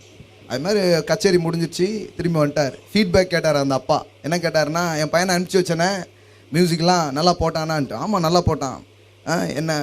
ஆமாம், முதல்ல என் பாட்டுக்கு போட்டான், அப்புறம் அவன் பாட்டுக்கு போட்டான். நான் படிக்கிற பாட்டுக்கு போட்டே இருந்தான், அப்புறம் அவன் பாட்டுக்கு என்ன பண்ண ஆரம்பிச்சிட்டான், போட ஆரம்பிச்சிட்டான். அப்புறம் இனிதே கச்சேரி முடிவடைந்தது அப்படின்னாரு. ஸோ கிறிஸ்து அவர் பாட்டுக்கு ஏதோ பாடுபட்டு போயிட்டாரா? இல்லை எதுக்கு பாடுபட்டார்? அவர் பாடுபட்டதனுடைய அவசியம் என்ன? ஏன் அவர் பாடுபட்டார்? நான் பாடுபடணும்னா அவர் ஏன் பாடுபட்டார்? இல்லை 2 பேருமே பாடுபட்டு தான் ஆகணுமா? மனுஷனாக வந்தால் அவர் கிறிஸ்துவாக இருந்தானே, கடவுளாக இருந்தானே, அவர் பாடுபட்டு தான் ஆகணும். சிலர் அப்படி இருக்கிறாங்க. என்ன நம்பிக்கைன்னா, இந்த உலகத்துக்குள்ளே இறங்கினதுக்கப்புறம் எப்படி தப்ப முடியும்? அவர் இயேசு நாதரே இருந்தாலும் அவர் என்ன பட்டு தான் ஆகணும், பாடுபட்டு தான் ஆகணும். பாடுக்கு யாருமே என்ன பண்ண முடியாது, தப்பவே முடியாது. அப்படிங்கிற ஒரு மனநிலையோட நிறைய பேர் என்ன பண்ணுறாங்க, நிறைய கருத்துக்களை முன் வைக்கிறாங்க. பாருங்க, இயேசு உண்மையிலே இந்த உலகத்துக்கு எதுக்கு வந்தார் அப்படின்னு பார்க்கும்போது, மனிதனுக்காக மரிப்பதற்காக வந்தார். இப்போ இது சம்மந்தமாக தியானிக்கிறதுனால அது சம்மந்தமான காரியங்கள் என்ன பண்ணுறேன் சொல்கிறேன். அவர் எதுக்கு தான் வந்தார்? மரிக்கும்படியாக வந்தார். பிள்ளையை முன்னணையில் கிடத்திருக்கிறது நீங்கள் காண்பீர்கள் அப்படின்னா, அந்த முன்னணை அப்படின்னாலே அது என்னதுன்னா, ஆடுகளுக்கு ஆகாரம் வைக்கிற இடம் தான் எதுவாக இருக்குது, முன்னணையாக இருக்கிறது. அந்த முன்னணையிலே அவர் வைத்திருந்தார்கள். அதை தான் மேய்ப்பர்கள் அடையாளமாக கண்டார்கள். எல்லாம் சொல்லுங்க, முன்னணையில் இருப்பது ஒரு அடையாளம். என்ன அடையாளம்? இந்த குழந்தை ஆடுக்கு உணவு வைக்கப்படுகிற இடத்தில் வைக்கப்பட்டிருக்கிறது எப்படியோ அதுபோலதான் இவரே இந்த உலகத்திற்கு ஆகாரமாக இருக்க போகிறார். இவரே ஜீவன் அப்பமாக இருக்கிறார் என்பதற்கு அடையாளம். மாத்திரமல்ல, இவரே பலியாக போகிறார் அப்படிங்கிறதுக்கும் அது என்னவா இருக்குது, அடையாளமா இருக்குது. பாருங்க, அதனால தான் யோவான் ஸ்நானகன் சொன்னான், இதோ உலகத்தின் பாவத்தை சுமந்து தீர்க்கிற தேவ ஆட்டு குட்டி அப்படின்னு சொல்றான். ஓகே, அப்போ கிறிஸ்து வந்ததே மறிக்கும்படியாக வந்தார் அப்படின்னு நம்ம என்ன பண்ணுறோம், சொல்கிறோம், நம்ம நம்புகிறோம். அது ஒரு முக்கியமான பார்ட்டாக இருக்கிறது. அவர் பாடுபட்டார், அவர் அடிக்கப்பட்டார்னா அவர் எப்போ பாடுபட்டார், எப்போ அடிக்கப்பட்டார் அப்படிங்கிறத கொஞ்சம் தெளிவாக முதல்ல சொல்லணும் பாருங்க. ஏன்னா கிறிஸ்துவின் பாடை கூட நம்ம கரெக்டாக புரிஞ்சுக்கலன்னா இன்னைக்கு நம்ம படுற பாடு, நம்ம வாழ்க்கையில் சந்திக்கிற காரியங்களை சரியாக நம்மளால் வியாக்கியானிக்க முடியாது, புரிந்து கொள்ள முடியாது. முதல்ல ஒன்று தெரிஞ்சுக்கோங்க, கெத்செமனே தோட்டத்தில் அன்றைக்கு கைதிகள் அன்றைக்கு வந்து போர் சேவர்கள் வந்து ஒப்பு கொடுத்தேன் என்று சொல்லி கைது செய்யும் அந்த நொடி வரை கிறிஸ்து எந்த பாடுகளுக்கும் போகவே இல்லை. எத்தனை பேர் புரியுது? அதாவது சேலஞ்சஸே இல்லைன்னு சொல்லலை, சில தப்பா சொன்னாங்க பேசினாங்க அதுன்னு சொல்ல, பிசிக்கல் சஃபரிங்குள்ள அவர் என்ன பண்ணவே இல்லை, போகவே இல்லை. த சஃபரிங் அப்படின்னு கிறிஸ்துவின் பாடுகள்னு நம்ம இன்னைக்கு தியானிக்கிறவங்க கூட என்ன மாட்டு தொழுத்துல இருந்தேவா தியானிக்க ஆரம்பிக்கிறாங்க? ஹலோ, இப்போ கிறிஸ்துவின் பாடுகளை இந்த வாரம் முழுதும் நம்ம என்ன பண்ண போறோம், தியானிக்க போறோம் அப்படின்னு சொல்லி தியானிக்கிறவங்க எந்த போர்ஷன்ல இருந்தா தியானிக்க ஆரம்பிக்கிறாங்க? இல்லைங்க, பிறப்புங்க, அவர் பிறப்புலேருந்தே ஒரே பாடுங்க, கன்னிமரியால் பிறக்கும் போதே வேதனையோடு பெற்றாங்க, அப்பமே இருந்து அங்கேருந்தா போஷன் ஆரம்பிக்கு. இல்லைங்க, அவருக்கு வந்து மாட்டு தொழுவத்தில் இடம் வந்து கிடைக்கலங்க, அங்கே தான் இடம் கிடச்சிதுங்க. எல்லாத்துக்கும் இங்கே அப்படி பார்த்தீங்கன்னா எப்படி அங்கேருந்து மாட்டு தொழுவம் தான் தியானம் ஆரம்பிக்கிறாங்க. இல்லை, எங்கேருந்து ஆரம்பிக்கிறாங்க சொல்லுங்க? நீ அதனால அந்த மாதிரி இடத்துக்கு நீ போனதே இல்லைன்னு தெரியுது. சிலுவையிலேருந்து ஆரம்பிப்பாங்க. கரெக்டாக சொல்லுங்க பார்க்கலாம். யாரெல்லாம் சிஎஸ்ஏ சிஎன்ஐ ட்ரெடிஷ்னல் சர்ச்சு, நாங்கள் பாரம்பரியத்தை வள்ளிசா மறந்ததுனால தான் நாங்கள் வந்து உட்காந்துருக்கோம் அப்படிங்கிறீங்களா? கரெக்டாக சொல்லுங்க, கை தட்டுங்க பார்க்கலாம். கெத்செமனே தோட்டத்திலேருந்து தட்டுங்க. நீங்கள் தான் ஆன்சர் சொல்லல, கையாக தட்டுங்க. கெத்செமனேலேருந்து என்ன பண்ணுறாங்க ஆரம்பிப்பாங்க. சிலர் என்ன பண்ணுவாங்கன்னா காட்டி கொடுக்க ஆரம்பிச்சானே, எங்க அந்த லாஸ்ட் சஃபர் எல்லாரும் உட்காந்து திருவிருந்து பந்தியை வந்து ஆசரிப்பாங்கல்ல, அங்கேருந்து யூதாஸ்லேருந்து ஆரம்பிப்பாங்க. சிலுவை தியானத்தை எங்கே ஆரம்பிப்பாங்க? காட்டி கொடுத்தானே 30 வெள்ளி காசுக்காக அப்படின்னு அங்கேருந்து ஒரு தியானத்தை என்ன பண்ணுவாங்க ஆரம்பிப்பாங்க. அதை ஒரு நாள் யூதாஸை குறித்து இன்றைக்கு தியானிப்போம், 30 வெள்ளி காசை குறித்து இன்றைக்கு தியானிப்போம் அப்படின்னு பல பாயிண்ட்ஸ் இருக்குது பாருங்க. இப்படி ஒவ்வொன்றா என்ன பண்ணுவாங்க, அன்னைக்கு காலை கழுவுனாங்க, அந்த ஒவ்வொரு ஈவெண்ட்டையும் என்ன பண்ணுவாங்க எடுத்து தியானிப்பாங்க. எல்லாமே எதுவுமே தப்பு கிடையாது பாருங்க. என்ன சொல்கிறேன்னா, ஆக்சுவலி பாடு உண்டுன்னு சொல்கிற ஆட்கள் கூட எதை ஒத்துக்கொள்கிறாங்கன்னா, அந்த கெத்செமனேல இருந்து தான் ஒரு ரியல் சஃபரிங் என்ன பண்ணுச்சு ஆரம்பிச்சதுன்னு சொல்கிறாங்க. அப்போ இயேசு அதுக்கு முன்னாடி இந்த உலகத்தில் வாழும்போது எப்படி வாழ்ந்தாருன்னா, ஒரு ராஜா மாதிரி வாழ்ந்தார். He lived like a king. யாரும் அவர் மேல கை போட முடியல. ஆமென். அவரை கொல்ல சதி திட்டம் தீட்டினார்கள். இன்னும் 3 நாள் ஆகுன்னு அந்த நரிக்கிட்ட போய் சொல்லு அப்படின்ட்டாரு. இயேசுவை கைது பண்ணிடலாம், கொலை பண்ணிடலாம், உயர்ந்த மலையிலிருந்து தள்ளி கொலை பண்ணதுக்காக வந்தாங்களாம். தள்ள வந்துட்டு பார்க்காங்க, அவரை காணும். நம்ம முன்வரிசையில் தற்கொலை பண்ணதுக்கு வந்து இந்த மாதிரி நிற்கமா நின்றுட்டு இருக்கிறான். ஏன்னா ஆள் மறைஞ்சு போயிட்டாரு. ஹலோ, இயேசு வந்து டைம் ட்ராவல்லாம் பண்ணியிருக்கிறாருங்க. நிறைய பேருக்கு எதுனா என்னன்னே தெரியல, டைம் ட்ராவலா அப்படின்ட்டு. கிறிஸ்தவ பைபிளை நீங்கள் நம்பணும்னா முதல்ல அற்புதத்தை நீங்கள் நம்பணும். அற்புதத்தை நம்பாதவங்க தயவுசெய்து பைபிளில் எடுக்காதீங்க. ஏன்னா இது அற்புதத்தின் புத்தகமாக இருக்கிறது. இது ஆவியானவரோடு ஒரு மனிதன் சேர்ந்து போகும்போது வியக்கத்தக்க அதிசயங்களை குறித்து இந்த வேதவசனம் பேசுகிறது. ஆமென். 3 நாள் மீன் வயிற்றுக்குள்ள யோனா இருந்தானா, அதை நம்புறீங்களா அப்படிங்காங்க.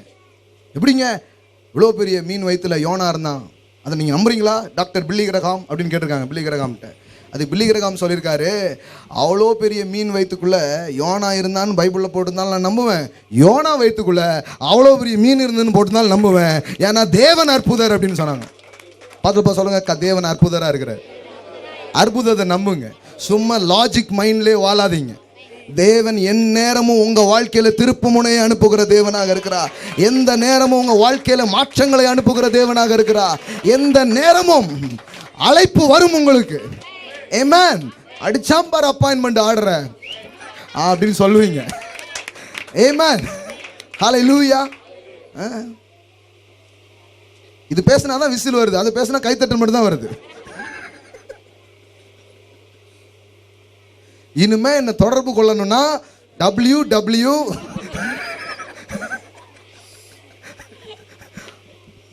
தொடர்பு கொள்ளுங்க.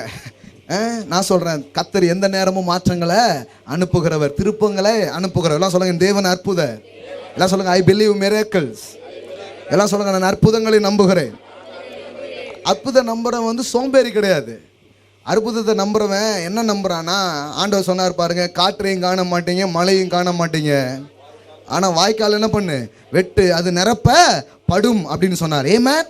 அற்புதத்தை நம்புறவன் தான் ரொம்ப சிறப்பாக போய் ஏதாவது செஞ்சுட்டு இருப்பான். ஏன் தெரியுமா, எந்நேரமும் தண்ணி வந்துட்டா என்ன பண்ண அப்படின்னு வெட்டிக்கிட்டே இருப்பான். ஹலோ, எனக்கு தெரிஞ்சிடும் அற்புதத்தை நீங்கள் நம்புறீங்களா இல்லையான்னு தெரிஞ்சிடும். எனக்கு தெரியும் இந்த இடத்துல போர்டு வைக்காமலே இங்கே நிரம்பிடும்னு எனக்கு தெரியும்.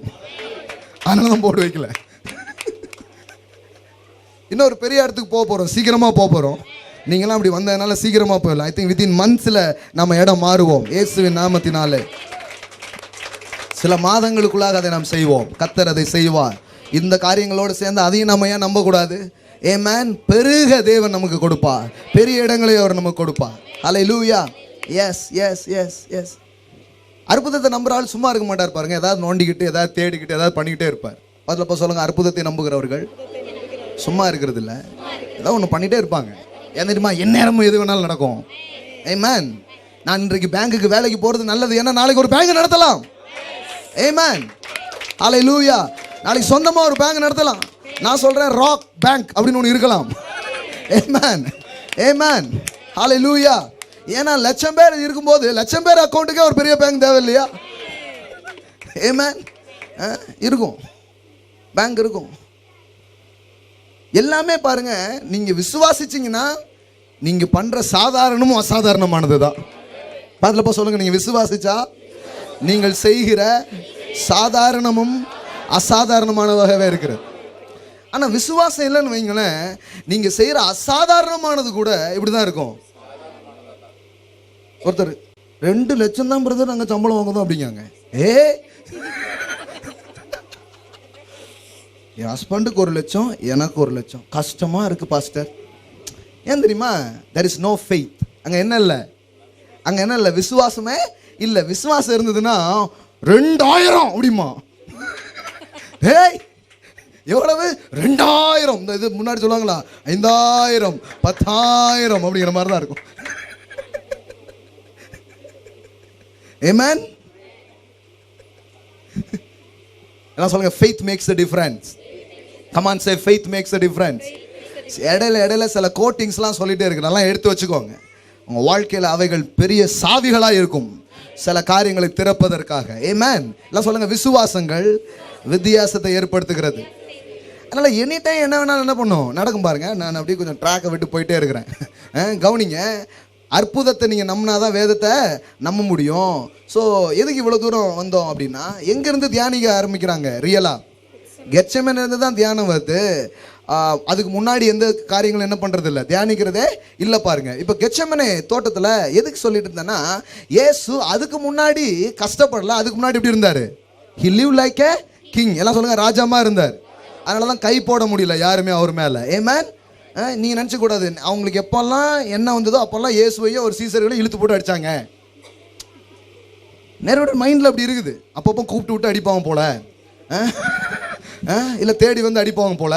இவங்க வாங்கிக்கிட்டே பிதாவே ஸ்தோத்திரம் அப்படின்னு குறுக்கிலே இப்படியே நின்றுக்கிட்டே இயேசு பேசினார் போல. நேற்றுக்கு அந்த ஏறோது ஒரு குத்திட்டான்ப்பா அந்த பக்கம். இப்படியே இயேசு இல்லை, இயேசு இப்படியே கஷ்டப்பட்டு இல்லை பாருங்க.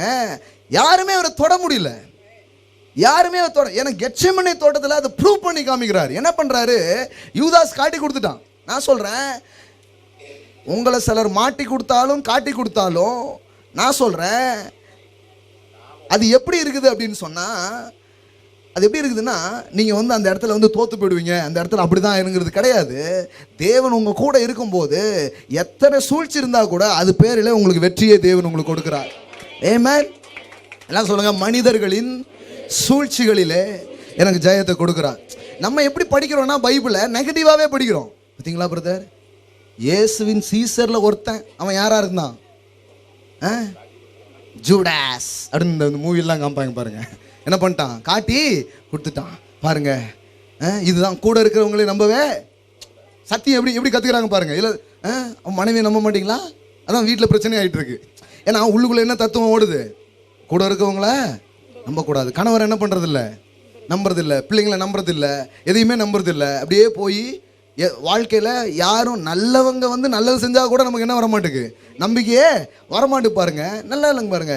யூதாஸின் துரோகத்தினால் இயேசு பாடுபடவில்லை, அவர் பாடுபட வேண்டும் என்று தன்னை ஒப்பு கொடுத்ததினால் பாடுபட்டார். பாருங்க, கவனிச்சுட்டே வந்தாதான் புரியும். பதில் சொல்லுங்க, துரோகத்தினால பாடுபடலைங்க. அப்படின்னா என்ன அர்த்தம்னா, யூதாசு இயேசுவின் தலைவலியை எழுதினான் அப்படின்னு அர்த்தம். நீங்க நம்புறீங்களா? இயேசு பரலோக பிதா அவர் அனுப்பியிருக்கிறாரு, யூதாசு தான் டைரக்ஷனை மாற்றி விட்டானா? இல்லை, யூதாசு அந்த டைரக்ஷன்ல போறதுக்கு ஒரு கருவியா இருந்தா அதை யூஸ் பண்ணிக்கிட்டாரு. ஆமென். யாரோ ஒருத்தர் காட்டி கொடுத்துருக்க முடியும், இவன் பண்ணியிருக்க வேண்டாம், இவன் பண்ணிட்டான். ஏன்னா அது எல்லாமே அங்கே முன்னாடியே முன் அறிவில் என்ன பண்ணப்பட்டிருக்கிறது, சொல்லப்பட்டிருக்கிறது. ஆனால் விஷயம் என்னன்னா, கெத்செமனே தோட்டத்தில் இயேசு வந்து கைது பண்ணுறாங்க, இயேசு வந்து பிடிக்கிறாங்க, போர் சேவர்லேருந்து பிடிச்சிடுறாங்க. அங்கே வந்து கேட்குறாங்க, அந்த கெத்செமனே தோட்டத்தில் அவர் வியாகுலப்படுறாரு. அங்கே இருக்கிற சீசர்கள் எல்லாருமே அவர் அதை பார்த்து என்ன பண்ணுறாங்க, அவங்களுக்கு ஆச்சரியமா இருக்கு, இவர் ஏன் இப்படி இருக்கிறாரு? ஏன்னா ஒரு நாள் அவர் முகத்தில் அப்படிப்பட்ட ஒரு விஷயத்தை அவங்க பார்த்ததே இல்லை. அதுக்கு முன்னாடி இயேசு அவங்க அப்படி பார்த்ததில்லை. ஆனால் சபை எப்படி தெரியுமா, ஒரு நாளும் சிரிச்ச இயேசுவை நாம பார்த்ததே இல்லை. இது நம்முடைய பிரச்சனை. சீசருடைய பிரச்சனை என்னன்னா, கவலையோடு துக்கத்தோடு வியாகுலத்தோடு ஒரு கிறிஸ்துவ அவங்க பார்த்ததே கிடையாது. ஜாலியா இருக்கிற ஒரு ஆளை தான் பார்த்துருக்கிறாரு. இன்னைக்கு என்ன சகை விட்ட விருந்தா, வாங்க போலாம். எப்பவுமே பரபரப்பா ஜாலியா,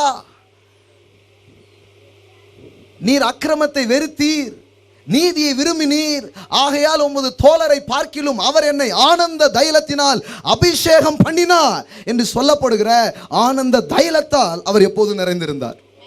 ஆமென். எல்லாம் சொல்லுங்க, இயேசு மேல ஆனந்த தைலம் இருந்தது. ஆமென். அதனால தான் இங்க ஜாய் அனாயிண்டிங் மேனிஃபெஸ்ட் ஆகுது. ஏன்னா ரியல் கிரைஸ்ட் இங்க மேனிஃபெஸ்ட் பண்றதுனால இங்க மக்கள் ஜாயில நிரம்புறாங்க. ஆமென். சம்டைம் வந்து பாத்தீங்கன்னா பயங்கரமான ஜாய் சபையில வந்து பிரேக் அவுட் ஆகுது. சிலர் வந்து என்னடா இந்த சபையில எல்லாம் சிரிக்கிறாங்க அப்படின்னு. ஏன்னா இவங்களுக்கு தெரிஞ்ச ஒரே ஆவியானவர் அள வைக்கிறவர். இப்போ நான் பேசிட்டே இருக்கும்போது நீங்க எல்லாம் அழுதுட்டீங்கன்னு வைங்களேன், ஆவியானவர் இன்னைக்கு எவ்வளவு வல்லமையா செய்வார்னா தெரியுமா பிரதர் அப்படின்னு நீங்களும் கர்ச்சிப்ப என்ன பண்ணுவீங்க, தொடச்சிட்டே போவீங்க. ஆனால் நீங்கள் போகும்போது சிரிச்சுட்டே போனீங்கன்னு வைங்களேன், ஒரு நாளும் சபைக்கு தெரியாது சிரிக்கிற இயேசும் சிரிக்க வைக்கிற ஆவியானவரும். அவர்களுக்கு அழுகிற இயேசு புதுமையானவர், நமக்கு சிரிக்கிற இயேசு புதுமையானவர். புரியுதா உங்களுக்கு? நமக்குன்னா இங்கே உட்கார்ந்துருக்க உங்களையே மட்டும் சொல்ல, மிகப்பெரிய ஆடியன்ஸ் இருக்காங்களா அவங்களுக்கு சொல்லிட்டு இருக்கிறேன். ஆமென். நீங்களாம் அதை நம்புறீங்க, அனுபவிக்கிறீங்க. விளங்குதா உங்களுக்கு நான் பேசுகிறேன்? யாருக்கெல்லாம் பக்கத்தில் கேளுங்க, புரியுதா? ஏதாவது புரியுதா? காலையில் வந்திருக்கீங்களா? ஏதாவது புரியுதா? இப்போ கவனிங்க. ஆனால் கிறிஸ்துவ முதல்ல பார்க்குறாங்க, வேர்வை வந்து எப்படி விழுதான், ரத்த வேர்வை அப்படி என்ன பண்ணுதாங்க, விழுது. கெத்செமனே, கெத்செமனேனா என்ன அர்த்தம் தெரியுமா? ஆயில் பிரஸ் அப்படின்னு அர்த்தம். அதாவது ஒலிவ கொட்டைகளை அந்த இடத்துல போட்டு, செக்கில் நம்ம வந்து எள்ளு போட்டு ஆட்டுறோம் இல்லையா, ஒன்றுமே தெரியாதுங்களா? நம்ம மாட்டையே படத்தை தான் காட்டணும் போல. செக்கு போட்டு ஆட்டுவாங்கல்ல, அது மாதிரி அவங்க ஊரில் என்ன பண்ணுவாங்க, ஒலிவ கொட்டைகளை போட்டு என்ன பண்ணுவாங்க, அப்படியே ஆட்டுவாங்க. அப்படியே பிழிஞ்சி, ஒலிவ கொட்டைகளை பிழிஞ்சு தான் என்ன எடுக்கிறாங்க, ஆலிவ் ஆயில். இன்னைக்கு உலகம் ஃபுல்லா ரொம்ப ஹையஸ்ட் காஸ்ட்ல தான் விற்கப்படுது, ஆலிவ் ஆயில் தான் விற்கப்படுது, ஒலிவ எண்ணெய் தான் விற்கப்படுது. ஸோ அந்த ஒலிவ எண்ணெய் பிழிந்து எடுக்கப்படுகிற இடம், அதுதான் கெத்செமனேங்கிற வார்த்தைக்கு பிழிந்து எடுக்கப்படுகிற இடம். ஆயில் பிரஸ் அப்படின்னு அர்த்தம். தமிழ்ல என்ன போடுறோம், என்ன எப்படி சொல்றது, செக்கு பிழி, எண்ணெய் ஆலையா?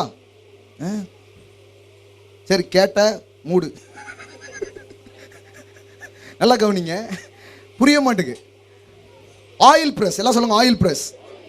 அதாவது லிட்டரலா இயேசு அங்க என்ன பண்ணப்படுறாரு, பிழியப்படுறாரு. இந்த எண்ணெய் எப்படி எல்லாருக்கும் உபயோகமா இருக்குதோ அது போல அவர் பிழியப்பட்டதுனால நீங்களும் நானும் ஆசீர்வதிக்கப்படுகிறோம். அல்லேலூயா. எல்லாம் சொல்லுங்க, என்னிடத்தை தான் அவர் எடுத்தார். கவனிச்சிட்டே வாங்க. பிழியப்படுறாங்க. கெத்செமனேல வந்து அவரை பிழிகிறாங்க. இவ்வளவு அந்த அந்த அந்த சஃபரிங்கினுடைய உச்சம் எவ்வளவு தூரம் ஆழமாக அவருக்குள்ளே போச்சுன்னா, அங்கே வேர்வை வந்து எப்படி வந்துச்சான்? ரத்தமாக வந்துச்சான். எல்லாம் சொல்லுங்க, வேர்வை இரத்தத்தின் பெரும் துளிகளாய் என்ன பண்ணிச்சான்? நிலத்தில் விழுந்துச்சான். நல்லா கவனிங்க, ஆதாமுக்கு பாவம் செய்த போது அவன் மேலே ஒரு சாபம். என்ன சாபம் தெரியுமா? நெற்றி வேர்வை நிலத்தில் சிந்தினாதான் உன் வாழ்க்கை ஆசீர்வதிக்கப்படும். நான் சொல்கிறேன், அந்த சாபம் முறிக்கப்பட்டது அந்த இடத்திலே தான் என்று நான் உங்களுக்கு சொல்லுகிறேன். அல்லேலூயா. எல்லாம் சொல்லுங்க, நான் என் வேர்வையால் பிழைக்கல, அவர் இரத்த வேர்வையால் நான் பிழைக்கிறேன். ஆமென். இன்னைக்கும் நீங்க ரத்தத்தை வேர்வையா சிந்தி தான் இந்த உலகத்துல வாழணும் பிழைக்கணும் நீங்க நினைக்காதீங்க. உங்களுக்காக ஒருவர் ஏற்கனவே இரத்த வேர்வை சிந்தி விட்டார். அதை நம்புவதன் மூலம் அந்த சாபத்திலிருந்து நீங்கள் விடுதலையாக்கப்படுகிறீர்கள். அல்லேலூயா. எல்லாம் சொல்லுங்க, கிறிஸ்துவின் இரத்த வேர்வை என்னை வேர்வை இல்லாத ஆசீர்வாதங்களுக்கு கொண்டு செல்லுகிறது. ஆமென். வேர்வைங்கிறதே ஒரு சாபம் தான். அதனால தான் சர்ச்சில் ஏசிலாம் வைக்கணும்னு நினைக்கிறோம். ஆமென். கர்த்தரின் ஆசீர்வாதமே அதனோடு, அதை ஒரு டிரான்ஸ்லேஷன்ல அப்படியே போட்டிருக்காங்க, அதனோடு வேர்வை இல்லையாம். there is no pain. வேர்வையே எதன் அடையாளமா இருக்கு? கட்டீனம். ஒருத்தர் வேத்து பூத்து வந்து நின்னா நீங்க என்ன கேட்பீங்க? என்ன வேலை செஞ்சீங்க, என்ன இப்படி கஷ்டப்பட்டு வேலை செஞ்சீங்க அப்படின்னு தான் இருக்கும்.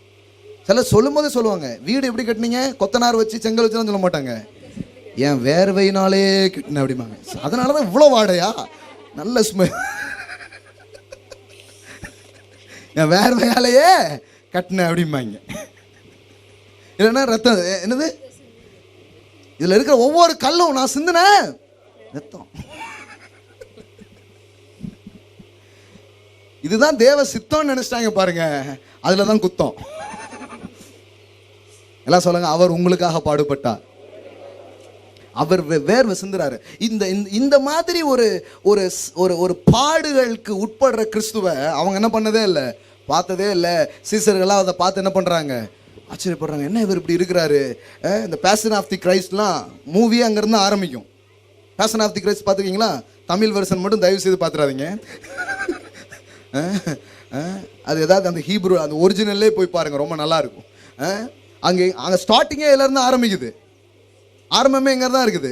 கெட்செமனே இருந்தாலும் என்ன பண்ண ஆரம்பிக்கிறாங்க? ஸ்டார்ட் பண்ண ஆரம்பிக்கிறாங்க. அதுலேருந்து தான் காமிக்க ஆரம்பிக்கிறாங்க. The passion of the Christ, கிறிஸ்துவின் பாடுகள் அப்படின்னு என்ன பண்ணுறாங்க? ஆரம்பிக்கிறாங்க. நல்லா கவனிங்க, நெத்தி வேர்வை நிலத்தில் விழுந்து உன் வயிறு நிரம்பும், உன் வாழ்க்கை ஆசீர்வதிக்கப்படும். இதுதான் உன் வாழ்க்கை வந்து அது மூலமாக தான் உன் தேவை சந்திக்கப்படுங்கிறது சாபத்தில் வந்த ஒரு காரியம். பாருங்க, இந்த சாபம் முறிக்கப்படுகிறது. ஹல்லேலூயா. எல்லாம் சொல்லுங்க, கிறிஸ்து என் வாழ்விலே சாபங்களை நீக்குகிறார். அதாவது கடினப்பட்டு பாருங்க, ஹார்ட் ஒர்க் வந்து தப்புன்னு நான் சொல்ல, நான் பேசுறத கரெக்டாக விளங்கிக்கோங்க. ஹார்ட் ஒர்க்கு தப்பு கிடையாது, ஆனால் வேதனையோடு செய்கிறீங்க பாருங்க, அது தப்பு. ஹலோ, புரியுதா உங்களுக்கு? இன்பமாய் சில இரவுகள் முழித்திருந்து மக்கள் ஆசீர்வதிக்கப்படுறாங்கிறதுக்காக போய் சில காரியத்தை பிரயாசப்பட்டு செஞ்சால் அது இன்பமாக தான் இருக்குது. ஆனால் ஹார்ட் ஒர்க்கு ஆனால் இன்பமாக இருக்குது. எல்லாம் சொல்லுங்க, கடின உழைப்பு ஆனால் இன்பமாக இருக்கிறது. ஆமென். கிருபை உழைப்பை நீக்கிடல, கிருபை அதில் இருக்கிற களைப்பை நீக்கி இருக்குது.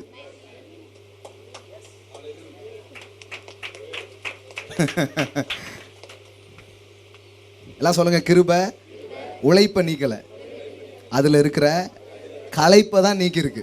நிறைய பேர் கிருபைன்ட்டு வீட்டிலே உட்காந்துருமா, அப்புறம் கிருபை வந்து வேற மாதிரி ஆயிடும். புரியுதா உங்களுக்கு? நான் வீட்டில் உட்கார்ற கிருபையை பத்தி நான் பேசுறது இல்லை.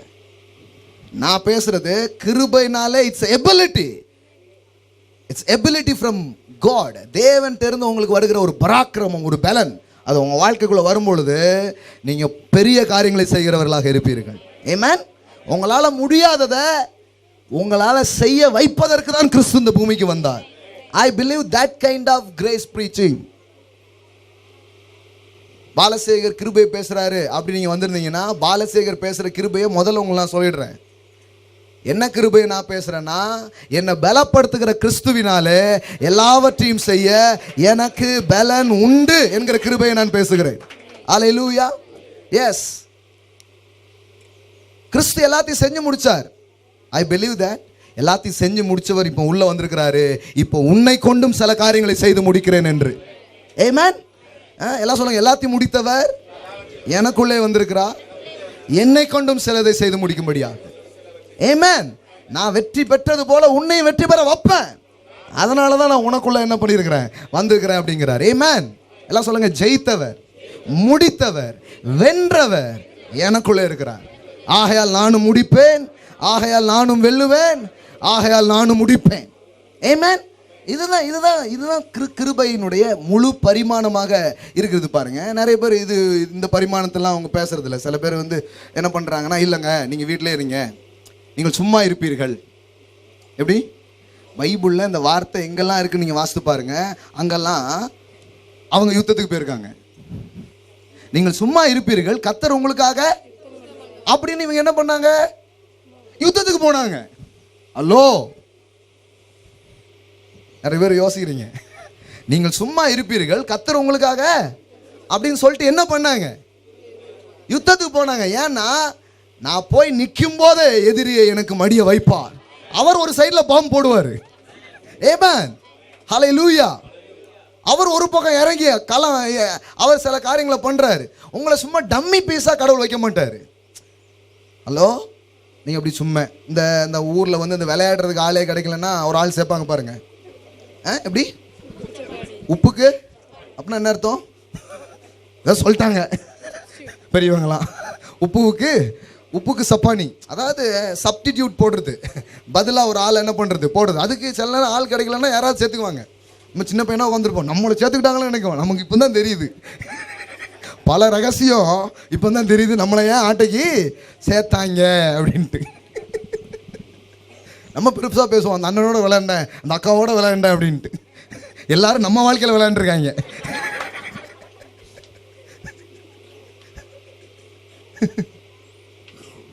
கிறிஸ்து உங்களை அப்படி வைக்கிறதுக்காக வரல, சப்பானியா வைக்கிறதுக்காக வரல. நீ குருடனா இருந்தனா நீ குருடனாவே இரு அப்படிங்கிற ஒரு கிறிஸ்து கிடையாது. உன்னை குணமாக்கி உங்களை பார்வையை செய்கிறவர் தான் கிறிஸ்துவாக இருக்கிறார். இல்ல நீ குருடனாவே இரு, நான் கையை பிடிச்சி உன்னை கூட்டிட்டு போயிட்டே இருக்கேன் அப்படி சொல்ல மாட்டார். நீ என்னைக்கு பார்க்க போற, எத்தனை பேருக்கு நீ பார்வையை கொடுக்க போற அப்படி கேட்பார். That is the fullness of grace. அதுதான் கிருபையின் முழுமையா இருக்குது. அதனால அந்த மாதிரி கிருபையை பேசுறவங்கிறத உங்களுக்கு நான் சொல்ல விரும்புகிறேன். இப்ப கவனிங்க, கிருபை எதை நீக்கல, உழைப்ப நீக்கல. எல்லாம் சொல்லுங்க, உழைப்ப நீக்கல. எதை தான் நீக்குது? ஐயோ, இவன் இந்த கம்பெனியில வேலை செய்யறதுக்கு ஷோன்னு ஒவ்வொரு நாளும் உங்க வேலை குறித்து நீங்க புலம்புறீங்க பாருங்க. அந்த புலம்பலை நீக்குவதுதான் கிருபையாக இருக்கிறது. ஆமென். நீங்க போகும்போது இவன் வந்துட்டானான்னு ஓனர் மறலுவான். ஐயோ, அவன் ஜெபிச்சுட்டு வருவான், ஆண்டவரே இவனுக்கு நல்லபடியாக வேலை கொடுக்குற ஞானத்தை எனக்கு தாரும்.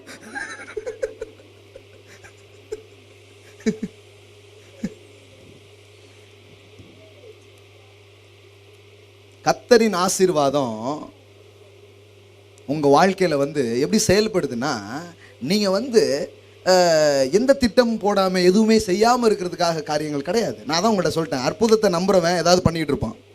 பதிலப்பா சொல்லுங்க, அற்புதத்தை நம்புறவன் ஏதாவது செஞ்சுட்டே இருப்பான்.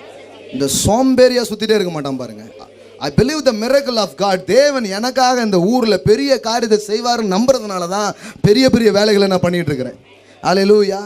இந்த வாரத்தில் ஒரு நற்செய்தி. நேற்றைய தினத்திலிருந்து நாகர்கோயில் பட்டணத்தில் தினந்தோறும் நம்முடைய செய்தி ஒளிபரப்பு செய்யப்படுகிறது.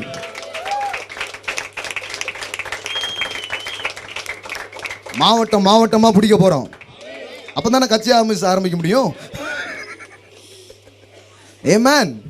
எல்லா இடத்துலையும் ஒரு இதை என்ன பண்றோம், திறக்கிறோம் பாருங்க. ஜாய் குட் நியூஸ் அப்படிங்கிற ஒரு சேனல்ல என்ன பண்ணப்படுகிறது, ஒளிபரப்பப்படுகிறது. அந்த ஆப் நீங்க டவுன்லோட் பண்ணி அந்த ஆப்ல பார்க்கலாம். டெய்லி மார்னிங் 8 o'clock அந்த மெசேஜ் என்ன பண்ணுது வருது பாருங்க. அவங்களா போடுறாங்க, ரொம்ப நல்லா இருக்குது இந்த பட்டணத்துக்கு இந்த செய்தி அப்படின்னு போடுறாங்க. ஆமென். ஹல்லேலூயா. கர்த்தர் நல்லவர். எல்லாம் சொல்லுங்க, கிருபையை நம்புறவன், அற்புதத்தை நம்புறவன் சும்மா இருக்க மாட்டான். ஆமென். யுத்தம் செய்வீர்கள் எங்கெல்லாம் சொன்னாராங்க, நீங்க போய் பார்த்தீங்கன்னா என்ன பண்றாங்க, சும்மா இருப்பீர்கள்னு சொன்ன இடத்துலலாம் போய் பார்த்தீங்கன்னா என்ன பண்றாங்க, யுத்தம் பண்ண புறப்பட்டு போயிட்டாங்க. எல்லாம் கேட்டுப்பேன். ஏன்னா இந்த யுத்தத்தில் நான் மட்டும் இல்லை, கிதியோனின் பட்டயம் கர்த்தரின் பட்டயம். ஹல்லேலூயா. எல்லாம் சொல்லுங்க, கிதியோனின் பட்டயம் கர்த்தரின் பட்டயம். ஆமென். கிதியோனின் பட்டயம் கர்த்தரின் பட்டயம் வீட்டில் வைக்கிறதுக்கு இல்லைங்க, போய் சொல்லட்டுறதுக்காக தான். இந்த உலகத்தில் போய் ஒரு காரியத்தை செய்வதற்காக தான் தேவனுடைய கிருபை உங்கள் மேலே வந்திருக்கிறது, அவருடைய ஞானம் உங்கள் மேலே வந்திருக்கிறது, அவருடைய ஆசீர்வாதங்கள் உங்கள் மேலே வந்திருக்கிறது. ஆமென். நீங்கள் போய் ரொம்ப கஷ்டப்படுறது இல்லை, ஏற்கனவே ரெடி பண்ணி வச்சிருக்கிறத அந்த வாளை வச்சு இப்படி குத்துனீங்கன்னா கொட்டும். ஆமென். அப்படி லேசாக தட்டினீங்கன்னா அப்படி பொழு பொழுன்னு விழ ஆரம்பிக்கும். ஆமென். வெண்கல கதவு உடையும், இருப்பு தாழ்பால்கள் முறியும், ஒளிபீடங்கள் இருக்கிற பொக்கிஷங்கள் உங்கள் மீது கொட்டப்படும் என்று நான் உங்களுக்கு சொல்லுகிறேன். என்ன பிரதர், கிறிஸ்துவின் பாடுகள்னு டாபிக் வச்சு வேற எங்க நிறைய காரியங்கள் பேசுறீங்கன்னா, பாடுனால என்ன நடக்குன்னே தெரியாம பாட படிச்சு என்னத்துக்கு, அந்த பாடத்தை படிச்சு என்னத்துக்கு? ஆமென். ஸோ கெத்செமனேல ஜீசஸை பார்க்குற அவங்களுக்கு ஆச்சரியமாக இருந்தது. ஏன்னா கிறிஸ்து வாழ்நாளெல்லாம் பாடு அனுபவிச்சுட்டு இல்லை, வாழ்நாளெல்லாம் அவர் கஷ்டப்பட்டுட்டு இல்லை, பசியாகவே இருந்தார் போல, ஒரு நல்ல ட்ரெஸ்ஸு கூட கிடையாது போல. அவன் சொல்லட்டுமா, இதுவரை ப்ராஸ்பெரிட்டி பற்றி பேசும்போது சொல்லாத ஒரு தகவல் ஜீசஸை பற்றி. இயேசுவுக்கு சொந்தமாக கப்பலே இருந்தது. நீங்கள் வச்சிருக்க அதே பைபிளில் தான் அது இருக்கு. முடிஞ்சால் அந்த வாரத்தில் படித்து கண்டுபிடிங்க. ஓன் ஷிப்பே அவர் வச்சிருந்தார். ஆமென். சொந்த கப்பல் இருந்தது. ஆனால் நம்ம அவரை எந்த வேற மாதிரி சித்தரிச்சிட்டோம் நாம. அவர் யாராவது ஏதாவது செய்வீங்களா, இப்படியே இருந்தார் போல விளக்குறாங்க பாருங்க. எப்படி விளக்குறாங்க?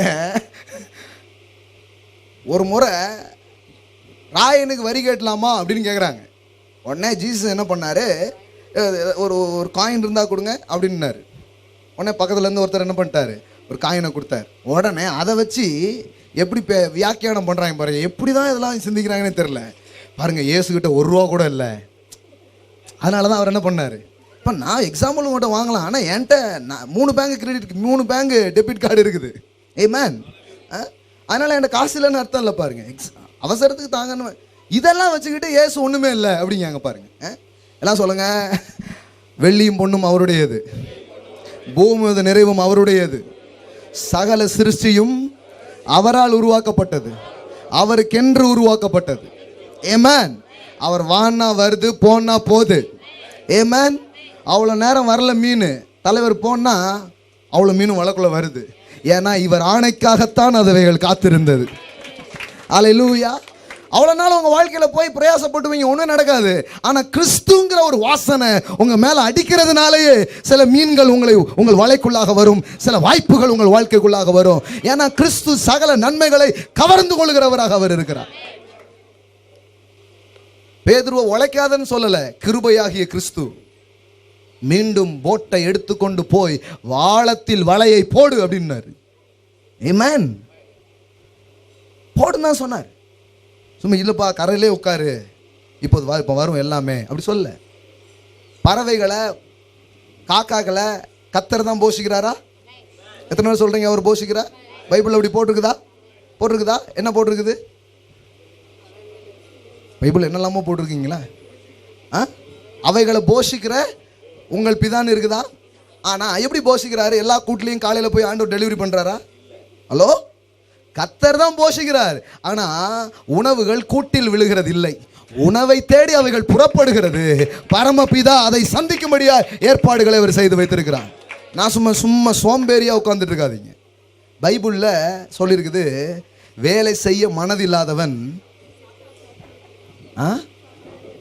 நிரப்புங்க சாப்பிடாமலும், அதாவது வேலை இல்லாதவன் போடலை. நல்லா தெரிஞ்சுக்கோங்க. சம்டைம்ஸ் சிலருக்கு வேலை போயிருந்திருக்கும், அதனால் வேலை போயிருந்தவன் அப்படி போடல. வேலை செய்ய அப்படின்னா என்ன, உழைக்கணுங்கிற எண்ணமே இல்லைன்னா தயவுசெய்து சாப்பிடாத அப்படிங்கிறாரு. ஹலோ, வேலை இல்லாதவன் இல்லை. 6 மாதம் வேலை பார்த்துருப்பீங்க, திடீர்னு வேலை இல்லாமல் இருக்கும், அதனால் வேலையே செய்யலை, அப்படி பைபிள் உங்களை கண்டம் பண்ணலை. ஆனால் உழைக்கணும்னு எண்ணமே இல்லைன்னா தயவுசெய்து சாப்பிடாத தம்பி அப்படிங்கிறாரு. ஹலோ, பக்கத்தில் பார்த்து சொல்லுங்கள், இந்த மாதிரி கிருபையை தான் அவர் பேசுகிறாரு. உங்களுக்கு ஓகேவா? உங்களுக்கு ஓகே இல்லையோ நான் அதான் பேசுவேன். ஆமென். இதுதான் நான் ப்ரீச் பண்றேன். நல்லா கவனிங்க. பறவைகளுக்கு கூட்டில் கொண்டு போடுறது இல்லை, அவைகள் தேடி போகிறது, வழியில் எல்லாம் சந்திக்கப்படுகிறது. அவைகள் என்ன நம்பிக்கையில் தேடி போகுதுன்னா, இன்றைக்கு என் பரமபிதா எனக்காக ஏதோ ஒன்றை வைத்திருப்பார் என்று போகிறது. ஒவ்வொரு நாளும் காலையில், ஒவ்வொரு நாளும் உங்கள் வாழ்க்கையில் அப்படிப்பட்ட எண்ணங்களோடு நீங்கள் போகிறது தான் அவசியமாக இருக்குது. பாருங்க. ஆமென். நான் சொல்லுங்க, உழைப்பு தவறல்ல. கவனிங்க. அப்போ கிறிஸ்து ஒண்ணுமே இல்லாம கஷ்டப்பட்டு அந்த மாதிரி ஒரு கிறிஸ்துவை யார் பார்த்ததே இல்லை. சீசர்கள் பார்த்ததே இல்லை. சபை எந்த மாதிரி கிறிஸ்துவ பார்த்ததே இல்லை. நிறைவான, எல்லாவற்றையும் எல்லாவற்றாலும் நிரப்புகிற அந்த கிறிஸ்துவ சபை என்ன பண்ண மாட்டேங்குது, பார்க்க மறுக்குது. அவங்க பார்க்குற ஒரே கிறிஸ்து யாரு? அடிக்கப்பட்டார், நொறுக்கப்பட்டார், அதே பார்க்குறாங்க. எதுக்கு? அவருடைய குளோரியாவே அவங்க பார்க்கல. மகிமைப்படுத்தப்பட்ட கிறிஸ்துவ பார்க்கல. வெறும் இந்த கிறிஸ்துவ பார்க்கறதுனால அவங்க என்ன நினைச்சிடறாங்கன்னா, இந்த கிறிஸ்துவ வாழ்வே எதுன்னு தான் நினைக்கிறாங்க. பாடுகளும் உபத்திரவங்களும் கண்ணீர்களும் நிறைஞ்சதுதான் கிறிஸ்தவ வாழ்வுங்கிற முடிவுக்கு என்ன பண்ணிடுறாங்க, வந்துடுறாங்க. நான் உங்களுக்கு சொல்றேன், கெத்செமனேக்கு முன்னாடி யாரும் அவரை ஒண்ணுமே என்ன பண்ண முடியல, செய்ய முடியல. பாருங்க. ஆமென். நான் சொல்றேன், கெத்செமனே தோட்டத்தில் கூட இப்போ வர்றாங்க, கைது பண்றத கொஞ்சம் பேர் வராங்க, போர் வீரர்கள். அவங்க இயேசு கேட்குறாரு, யாரை தேடுகிறீர்கள் அப்படின்னு கேட்டார். அவரே கேட்குறார், ஆஜராகிறார். பாருங்க. அவரே எல்லாம் சொல்லுங்க, ஆஜரானார். ஏதோ கண்டுபிடிச்ச மாதிரி நாங்கள் கைது பண்ணினோம் அப்படிலாம் சொல்ல முடியாது. பாருங்க. நிறைய பேர் அப்படிதான் ஆஜராகன, கோர்ட்டு வாசல் ஆஜராகணும் பிடிப்பாங்க நிறைய பேர். நாங்கள் கைது பண்ணிட்டோம், இங்கே கோர்ட்டு வாசலில் தான். கோர்ட்டு வாசலில் ஆஜராகிறதுக்காக வந்திருக்கிறான். இல்லைன்னா அப்பாவே அவனாவது இந்த 12 மணி போயிட்டு இருப்பான், அவனை பிடிச்சி வந்துடுறது, இவன் தான் அவன் அப்படின்ட்டு. அவர் சொல்றாரு, யாரை தேடுகிறீர்கள் கேட்டாரா? சொல்லுங்க, யாரை தேடுகிறீர்கள், யாரை தேடுறீங்க அப்படின்னு கேட்டாரு. அவங்க சொன்னாங்க, நசரேயனாகிய இயேசுவை. அவர் சொன்னாரு, நான் தான், ஐ ஆம் அப்படின்னாருல. பாருங்க, பொத்துன்னு விழுந்துட்டாங்க எல்லாரும். புரியுதா உங்களுக்கு? நீங்க முதல்ல கைது பண்ணி கூட்டு போனது பைபிளில் படிக்கல. பைபிள் என்ன இருக்குதுன்னா, அவரை கைது பண்ணதுக்கு வர்றாங்க, யாரை தேடுகிறீர்கள் அப்படின்னு அவர் கேட்குறாரு. இயேசுவை அப்படின்னு சொன்ன உடனே அவர் என்ன சொல்றாரு, ஐ ஆம்ங்கிறார். அந்த ஐ ஆம் தட் ஐ ஆம். பைபிள்லாம் படிக்கிறீங்களானே தெரியல, ரொம்ப கிருபை ஆயிடுச்சோ. ஐ ஆம் தட் ஐ ஆம், நானே. கடவுளுடைய பேர் என்னதுதான், ஐ ஆம் தான். மோசேட்ட சொல்றாரு. பாருங்க, மோசே கேட்குறான், ஆண்டவரே நான் போறேன், ஆனா உங்க பேர் என்னன்னு கேட்டா என்ன சொல்லணும்? இருக்கிறவரா இருக்கிறேன். அது ஆங்கிலத்தில் எப்படி வருது? ஐ ஆம் தட் ஐ ஆம், ஐ ஆம் தட் ஐ ஆம். உங்க ஆண்டவரே உங்க பேர் ஐ ஆம், ஐ ஆம் சொல்லுங்க, ஐ ஆம் தான் பேர் அப்படிங்காரு. புரியுதா உங்களுக்கு? நம்ம என்ன பண்றோம், நீங்க என்ன சொல்லுவீங்க, ஐ ஆம் அப்படின்னு சொல்லிட்டு உங்க பேரு இதெல்லாம் என்ன பண்ணுவீங்க, சொல்லுவீங்க. ஐ ஆம் அ doctor, I am a teacher அப்படின்னு சொல்லுவீங்க. ஆனால் அவர் என்ன சொல்றாருன்னா, ஐ எம் தான் என் பேருங்காரு. ஏன்னா அவன் எகிப்தில் நான் குணமாக்குற ஒரு வார்த்தை மட்டும் சொல்லி தானே வைங்களேன், எகிப்தில் இருக்கிறவங்களுக்குலாம் என்ன இருந்திருக்கும், அவர் குணமாக்குவார் போல அப்படின்னு தான் நினச்சிருப்பான். அதனால அவர் என்ன பண்ணிட்டாரு, ஐ எம் நான் போட்டிருக்கிறேன், மீதியை நீ போட்டுக்கோ அப்படிங்காரு.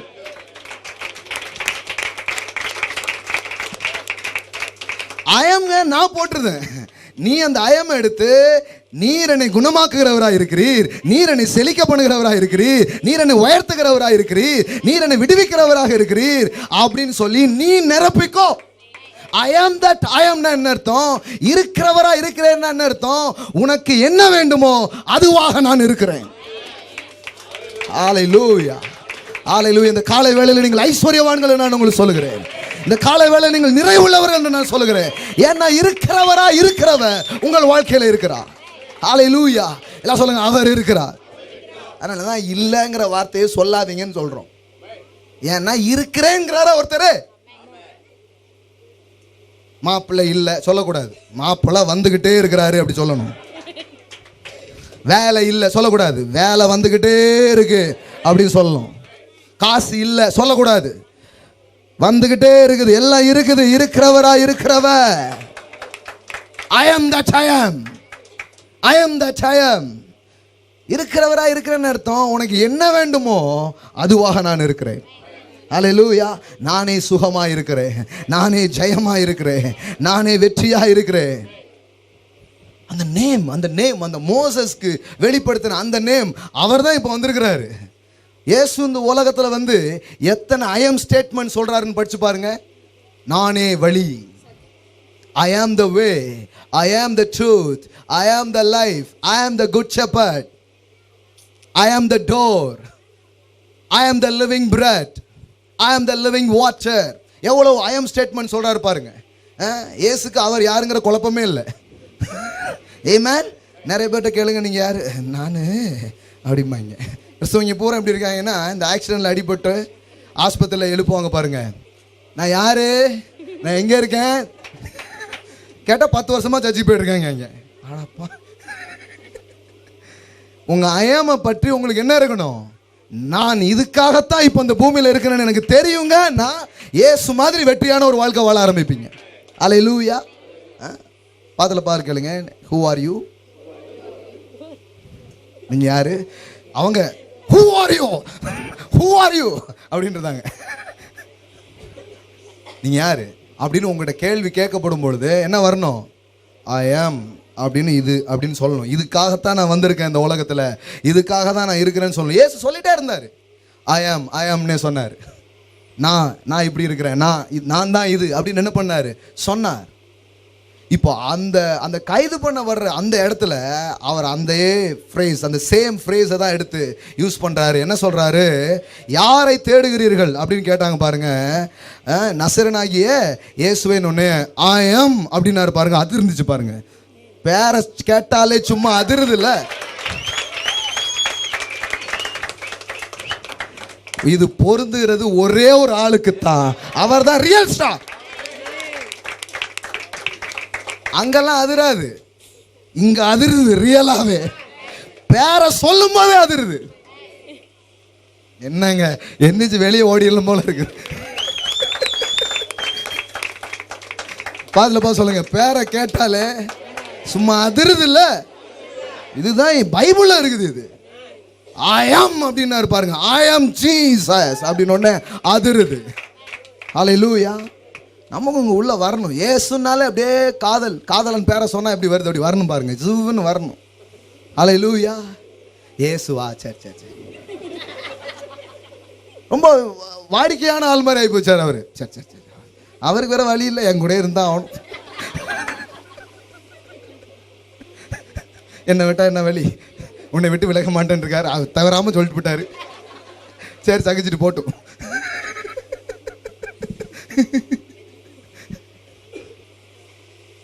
ஐ ஆம் ஜீசஸ் அவர் சொல்றாரு. நானே ஐ ஆம். அவர் சொல்றாரு பாருங்க. அந்த பேரை சொல்லும் போது வேற மாதிரி ஆகுது. அண்ட சராசரமே மாறுது. அதனாலதான் இயேசு தன் சிலுவை பாடுகளில் அவர் வந்து ஜீவனை விடும்போது அவர் அங்கே அந்த உபாதைக்குள்ள அவர் இருக்கும் பொழுது சூரியன்லாம் அப்படியே இருளுது, கிளைமேட்லாம் அப்படியே மாறுது. ஏன் தெரியுமா? அந்த சிருஷ்டி தன் நாயகனை அவிதமாய் பார்க்க அவைகள் விரும்பவில்லை.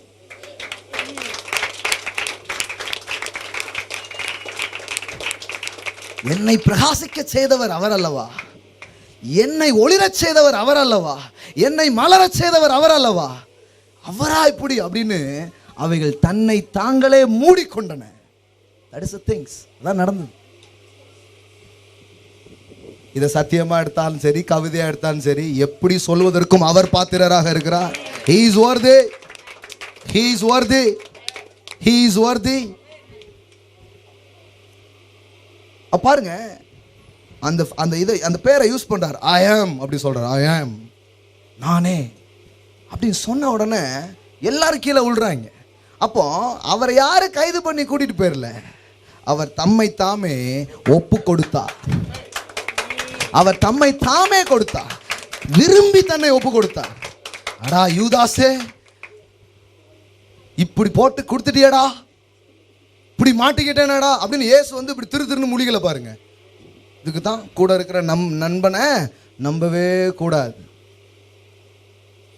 அப்படி இருந்திருந்தா யூதாஸ் முத்தம் கொடுக்க வரும்போது இயேசு துரோகியே அப்படின்னு இருப்பார். துரோகி அப்படின்னு இருப்பார். ஆனா அவர் சொல்றாரு, சிநேகிதனே முத்தத்தாலா என்னை காட்டி கொடுக்கிறாய் அப்படின்னு சொன்னார். எத்தனை முத்தம் கொடுத்துருப்ப, ஆனா அதுல ஒன்னா இது இருந்துட்டு போட்டோம், பரவாயில்ல கொடு அப்படின்னு வாங்கிக்கிட்டார். முத்தம் அப்படின்னு அவர் தள்ளீர்ல பாருங்க, அதே என்ன பண்றாரு, ரிசீவ் பண்றாரு. பாத்தலப்பா சொல்லுங்க, நீங்க விரும்பி பண்றீங்களோ வெறுமாம பண்றீங்களோ, உங்களிடத்தில் இருந்து வருகிறதை அவர் ஏற்றுக்கொள்கிறாருங்க. அதுதாங்க உங்க மேல அவர் வச்ச அன்பு. புரிஞ்சுக்கோங்க. நீங்க உண்மையா பண்றீங்களா பொய்யா பண்றீங்களா, என் பிள்ளை பண்ணுத அப்படின்னு சந்தோஷப்படுறார். ஐயோ எப்படி சொல்றது, என் பிள்ளை பண்ணுச்சு அப்படின்னு சந்தோஷப்படுறார். உங்க பிள்ளை மேல உங்களுக்கு அன்பு இருந்தா அது பொய்யா பண்ணும்போது கூட நீங்க மெய்யாவே ஏத்துப்பீங்க. ஹலோ, அது கிருபா எங்கள் வீட்டுக்கு வந்தார். நான், நிரீக்ஷனா, ஜோஷுவா 3 பேர் ஒரு கேம் விளாண்டுட்டு இருந்தோம். அந்த கேமில் எனக்கு தான் மார்க்கு கம்மி, நிரி ஜாஸ்தி, ஜோஷுவாவுக்கும் மார்க்கு. அப்போ எங்கள் அப்பா தான் மார்க் கம்மியாக வாங்கியிருக்காங்க அப்படின்னு ஜோஷுவா சொல்லிட்டு இருந்தான். அப்போ கிருபா கேட்டார், உங்கள் அப்பா வேணும்னு என்ன பண்ணியிருப்பார், விட்டு கொடுத்துருப்பாரு அப்படின்னு சொன்னார். உண்மையிலேயே அவங்க என்ன தோற்கடிச்சிட்டாங்க, அது வேற கதை. அவர் நம்புறார் பாஸ்டர் வல்லவர் அப்படின்ட்டு. என்னன்னா நிறைய நேரம் நம்ம உண்மையிலேயே நம்ம பிள்ளைங்க கிட்ட தோக்குறோம். ஏன் தெரியுமா, அவங்க வெற்றி தான் நம்ம வெற்றி, அவங்க வெற்றி தான் நம்ம வெற்றி. அவர்களை வெற்றி பெற வைத்து விட்டால் நாம் தோற்று போனவர்கள் அல்ல, நாம் ஜெயித்தவர்கள் தான், நாம் ஜெயித்தவர்கள் தான். ஆமென். ஆமா, இந்த பிள்ளைங்க நினைக்கணும், அது ரொம்ப அவசியம். நான் இவ்வளவு ஜெயமாக இருப்பதற்கான காரணம் அவர்கள் தோற்று போனது தான், அவர்கள் விட்டு கொடுத்தது தான். இன்னைக்கும் கல்வாரியை நாம் எப்படி நினைக்கணும்னா இப்படி தான் நினைக்கணும். என்ன இவ்வளோ பட்டது, என்ன இவ்வளோ உயர்த்துறதுக்காகத்தான். அவரை வேணும்னே விட்டு கொடுத்தார். அவரால் அடிக்க முடியாதனால அடி வாங்கல, அவரால் ஒரு வார்த்தை சொன்னாலே வேற மாதிரி ஆயிடும், ஆனா வேணும்னு கொடுத்தாரு. ஏனென்றால் என்னை ஜெயிக்க வைக்க தன்னை அவிதமாய் அவர் ஒப்பு கொடுத்தார், அவிதமாய் அவர் தன்னை கொடுத்தார். That is love. That is the love of Christ. பெரிய சத்தியம்லாம் தேவையில்லைங்க. ஆவியானவருக்கு உங்கள் காது திறந்துருந்ததுன்னா சின்ன சின்ன சம்பவங்கள் மூலம் உங்ககிட்ட பெரிய பெரிய காரியங்களை பேசிகிட்டு இருப்பார். ஏமா சும்மா விளையாண்டுட்டே இருப்பீங்க, நிறைய பேசுவார் உங்ககிட்ட, நிறைய பெரிய பெரிய காரியங்களை உங்களுக்குள்ளே கொண்டு வந்து அவர் போட ஆரம்பிப்பார். முத்தத்தினாலா என்னை காட்டி கொடுத்தாய் சிநேகிதனே. அதுக்கு நம்ம ஆட்கள் ஒருத்தர் வியாக்கியானம் சொல்கிறாரு பாருங்க. ஒருத்தர் சகோதரர் தானே சொன்னார், ஆனால் அந்த இடத்துல ஏன் நண்பர்னு சொன்னார் தெரியுமா? சகோதரனா தான் ரொம்ப நெருக்கமா, நண்பன்னா என்ன கிடையாதான், நெருக்கம் கிடையாதான். எந்த வயதில் பழகினார்னே தெரியல. பைபிள் எப்படி சொல்லுது, சகோதரனை பார்க்கிலும் அதிகமாய் சிநேகிக்கிற சிநேகிதன் ஒருவர் உண்டு, ஒருவன் தன் சிநேகிதனுக்காக ஜீவனை கொடுக்கிற அன்பிலும் மேலான அன்பு எதுவுமே இல்லை.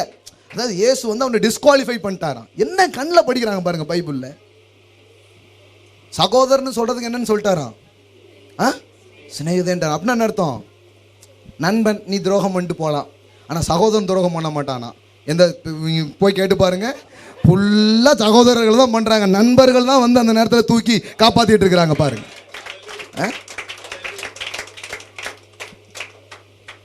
நான் தான் ஒரு கிறிஸ்மஸ் பிரசங்கத்தில் சொல்லிட்டேன், இடுக்கண்களில் உதவவே சகோதரன் பிறந்திருக்கிறான்.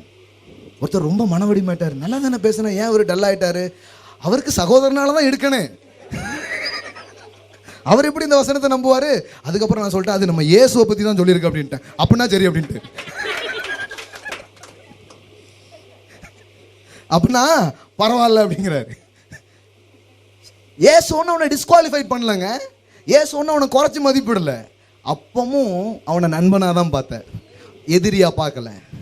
எல்லாம் சொல்லுங்க, நண்பனாக தான் பார்த்தாரு, எதிரியா பார்க்கல. அதனால தான் என்ன கேட்டாரு, சிநேகிதனே முத்தத்தினால தான் என்ன காட்டி கொடுத்தாயா? அப்போ அவன் முத்தத்தை இயேசு வாங்கினாரா வாங்கலையா?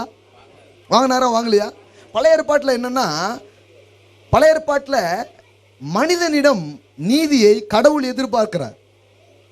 அதனால அவன் ரொம்ப கரெக்டாக பண்ணா கூட உன் பலியில் அருவருப்பு இருக்கிறது அப்படின்றவர். ஏன் தெரியுமா? இவங்கிட்ட இருந்து நீதி எதிர்பார்த்ததுனால. புதிய ஏற்பாட்டில் என்ன தெரியுமா, அருவருப்பாக கொடுத்தா கூட ரொம்ப நல்லா இருக்குல்ல, ஏன்னா இப்போ நீதியை நான் உனக்கு கொடுக்குறேன் அப்படிங்கிறார். அதனாலதான் நியூ டெஸ்டமென்ட் பிரீச்சிங் மனிதர்களை தரக்குறைவாக்குவதல்ல, அவர்களை தரம் மிகுந்தவர்களாய் சொல்லுவது. தேவனே எங்களை தகுதியாக்கினார். அல்லேலூயா. எல்லாம் சொல்லுங்க, குவாலிஃபைட் பண்றார். ஆமென். நீங்க உண்மையா பண்ணீங்களா, பொய்யா பண்ணீங்களா, எப்படி பண்ணீங்களோ, பண்ணியப்பான்னு சந்தோஷப்பட்டு கொண்டாடுகிறவராக இருக்கிறார். உண்மையா பண்ணலாம், அப்படிப்பட்ட குமாரர்களை நாம் வளரலாம், அதெல்லாம் இருக்குது, அது இல்லைன்னு நான் சொல்லலை. ஆனா கூட நீங்க செய்யறத அவர் ரசிக்கத்தான் செய்கிறார், ஏற்றுக்கொள்ளத்தான் செய்கிறார். அல்லேலூயா. சில பேர் பார்த்தீங்களா, யூதாஸ் காட்டி கொடுத்தது கூட ஏசு ஏற்றுக்கிட்டாரு அப்படிம்பாங்க. பேசுங்க பேசுங்க, நல்லா பேசுங்க. நீங்க பேசினாதான் நாங்கள் பிரபலமாகவே ஆகும். ஃப்ரீ அட்வர்டைஸ்மெண்ட்டுக்காகவே நிறைய பேரை தேவன் எழுப்பியிருக்கிறார். கர்த்தருக்கு ஸ்தோத்திரம், மகிமை உண்டாவதாக. அவங்க தான் நமக்கு சுவரொட்டிகள். ஆமென். நல்லா ஒட்டுங்க, எவ்வளோ ஒட்டணுமோ ஒட்டுங்க, வெட்ட வேண்டிய இடத்துல வெட்டுங்க, எதுக்கும் கவலைப்படுறது இல்லை. அந்த அன்பை பேசுவோம், இன்னும் பேசுவோம், பேசிக்கொண்டே இருப்போம். அதட்டுனா முன்னிலும் அதிகமாய் சத்தமிடுவோம். ஆமென். அதனால அதட்டாம இருங்க, சத்தம் கம்மியா இருக்கும். ரொம்ப அதட்டினீங்கன்னா இன்னும் அதிகமா சத்தம் போடுவோம். அல்லேலூயா. தாவீதின் குமாரனே அப்படின்றோம் சத்தமா. ஆமென். ஆமா. எல்லாம் சொல்லுங்க, சிநேகிதனே, உங்கள் நோக்கங்கள் தவறா இருந்தாலும், உங்கள் செயல்களில் அவ்வளவு முழுமை இல்லாவிட்டாலும், உங்கள் முத்தத்தை அவர் ஏற்றுக்கொள்ளத்தான் செய்கிறார். அல்லேலூயா. பரவாயில்ல, இந்த கிஸ்ஸை நான் மிஸ் பண்ண போறதில்லை, இனிமே எப்போ உன்ட கிஸ் வாங்கன்னு வாங்கிட்டாரு. ஹலோ. அதுல பியோர் இல்லதான், ஆனா அவர் அன்புல பியோர் இருந்தது. அன்பு திரளான பாவத்தை மூடும்.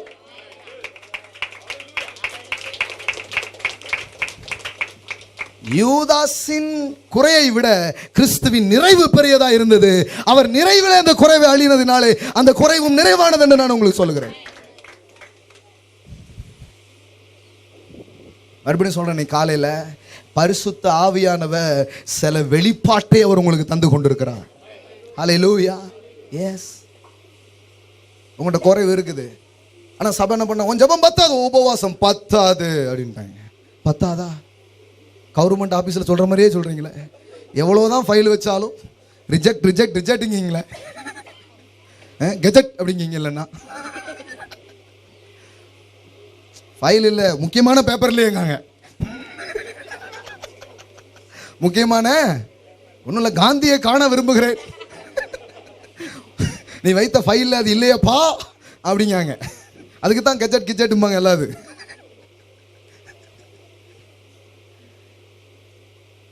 இப்படி ரிஜெக்ட் பண்ண மாட்டாரு. எப்படி பேசுறாரு பாருங்க கிறிஸ்து. ஒரு கலசம் தண்ணி கொடுத்தா கூட பலனை அடையாம போவதில்லைன்ட்டார். அல்லேலூயா. புதிய ஏற்பாட்டில் உங்க உறுதுளி வேர்வைக்கு 1 பவுன் தங்க காசு அவர் கொடுக்கிறவராக இருக்கிறார். தமிழே இவ்வளவு கொடுக்கும்னா நம்ம கர்த்தர், தயவுள்ள கர்த்தர் எவ்வளவு கொடுப்பார். ஆமென். எல்லாம் சொல்லுங்க, உங்கள் கிரியைகள் மதிக்கப்படுகின்றன. பக்கத்தில் பார்த்து சொல்லுங்க, உங்கள் சின்ன கிரியைகள் மதிக்கப்படுகின்றன. கிறிஸ்து அதை மதிக்கிறார். கிறிஸ்து உங்கள் கிரியைகளை மிதிக்க வரவில்லை, அதை மதிக்க வருகிறார், அதை முழுமைப்படுத்த வருகிறார். அவர் என்ன சொல்றாரு, ஆமா யூதாஸின் முத்தத்துல குறை இருக்கு, ஆனா என் அன்புல குறை இல்லை, ரெண்டையும் சேர்த்து ஒரே ஃபைலா போடு, பாஸ் ஆயிருங்கிறார்.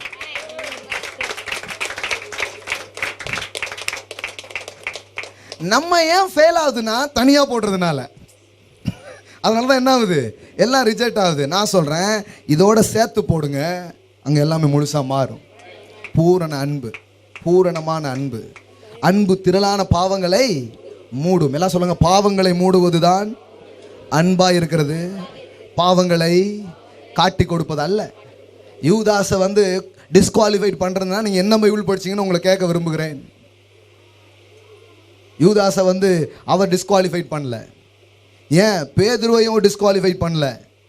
பேதுரு தான் சொல்றான், எனக்கு இயேசுவை தெரியாது, சத்தியமா தெரியாது, அம்மா சத்தியம் அப்படின்ட்டான் ஒரு லேடி கிட்ட. மதர் ப்ராமிஸ், மதர் ப்ராமிஸா எனக்கு தெரியாது அப்படிங்க.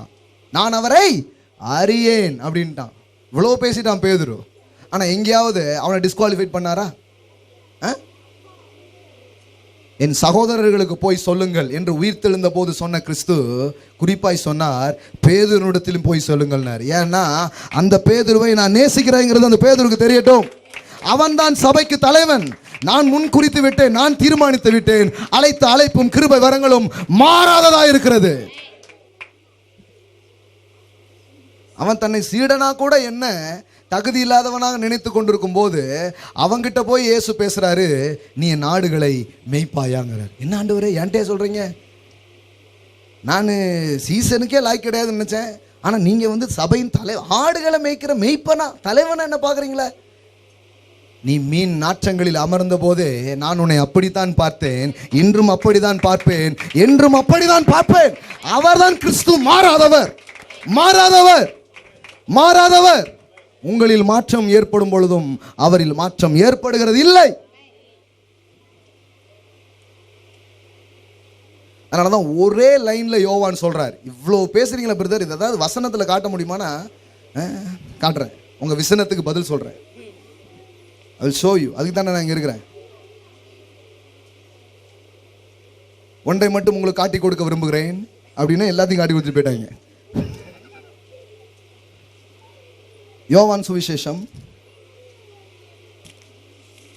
ஜான் காஸ்பல் எடுத்துக்கோங்க, 13:13. அன்பு குறைஞ்சிருமா, அன்பு கம்மியாயிடுமா, சந்தேகமே இருக்கக்கூடாதுங்கிறதுக்காக எல்லா நிகழ்வுகளுக்கு முன்னாடி கிறிஸ்து ஒரு ஸ்டேட்மெண்ட் சொல்றார். அதுதான் இங்க வருது. யோவான் 13:1 பாருங்க. பஸ்கா பண்டிகைக்கு முன்னே இயேசு உலகத்தை விட்டு பிதாவினிடத்திற்கு போகும்படியான தம்முடைய வேலை வந்ததென்று அறிந்து தாம் இவ்வுலகத்தில் இருக்கிற தம்முடையவர்களிடத்தில் அன்பு வைத்தபடியே முடிவு பரியந்தமும் அவர்களிடத்தில் அன்பு வைத்தார். அந்த வார்த்தை மட்டும் படிங்க. என்ன போட்டிருக்குது? தம்முடையவர்களிடத்தில் அன்பு வைத்த படியே. எப்படிங்க? இடையில போயிடுச்சா? இடையில கம்மியாயிடுச்சா? முடிவு பரியந்தம் அவர்களிடத்தில் அன்பு வைத்தார். அப்படி வைக்கிறது தான் கிறிஸ்துவின் அன்பு. அப்படி வைக்கிறது தான் தேவனுடைய அன்பாக இருக்கிறது. அல்லேலூயா. எல்லாம் சொல்லுங்க, அன்பு வச்சாருன்னா எடுக்கவே மாட்டார். ஆமென். மாறாத ஒரே ஒரு அன்பு. நீங்கள் மாறிடணும், மாறாத ஒரே அன்பு. லவ் ஃபெயிலியருங்காங்க. எந்த லவ்? தினத்தந்தி இல்லலாம் வருமே, அந்த லவ் இல்லை. இந்த லவ் ஒரு நாளும் தோக்காது. அல்லேலூயா. இந்த அன்பு தோக்கவும் செய்யாது, உங்களை தோக்கவும் விடாது. Amen. Yes, love never fails. எப்படி சொல்றோம்? ஏன்னா இங்க போட்டிருக்குது முடிவு பரியந்தம். ஆரம்பத்தில் எப்படி வச்சாரோ அதே அன்பை தான் எப்படி வச்சிருந்தாராம். இடையில மாற்றவே இல்லையே. இவனுடைய செயல்களுக்கு ஏற்றபடி, இவனுடைய ஆட்டிடியூட்ஸ்க்கும் இவனுடைய ஆக்ஷனுக்கு ஏற்ற மாதிரி அவர் மாறிக்கிட்டே இருந்தா கடவுள் எப்படி இருப்பாரு? இந்நேரம் உலகத்தில் இருக்கிற ஒவ்வொரு ஆளுடைய மாற்றத்துக்கு ஏற்றா போலதான் கடவுள் ரியாக்ட் பண்ணுனா இப்போ கடவுள் எப்படி இருப்பாரு? நீ கொஞ்சம் யோசிச்சு பாருங்க. இப்படி இந்த சின்ன பிள்ளைங்களாம் சுத்தமா இருங்க, பென்சில் வச்சு தட் இஸ் காட் அப்படின்னு நீங்க காமிக்கணும். ஏன்னா ஒவ்வொருத்தர் ரியாக்ஷனும் அப்படி இருக்கு. பாட்டு எழுதிட்டாங்க பாருங்க தப்பா. கடவுள் ஏன் கல்லானான் சில கல்லாய் போன. அவங்க என்ன நம்புறாங்கன்னா human reaction it change God's reaction அப்படிங்கிறாங்க. No no no no. உங்களுடைய ரியாக்ஷன் அவரை மாத்துறது இல்லை, அவர் ரியாக்ஷன் தான் நம்மளை மாத்துகிறது. அல்லேலூயா. அவரது நடவடிக்கைகள் தான் நம்ம மாத்துகிறது. செல்ல பிள்ளைய குத்திக்கிட்டு இருக்கும்போது கூட அவர் இவர்கள் மேல் கோபம் கொள்ளவில்லை. இதை விட பெரிய காரியம் மனுவர்க்கம் செய்ய முடியுமா? அவர் கொடுத்த அன்பு பரிசை சிலுவையில் பித்து போட்டார்கள். ஆசையா ஒருத்தவங்க கிஃப்ட் கொடுக்கீங்க, அவங்க கண்ணு முன்னாடி அப்படின்னீங்கன்னா எப்படி இருக்கும்? உங்களுக்கு எப்படி இருக்கும்?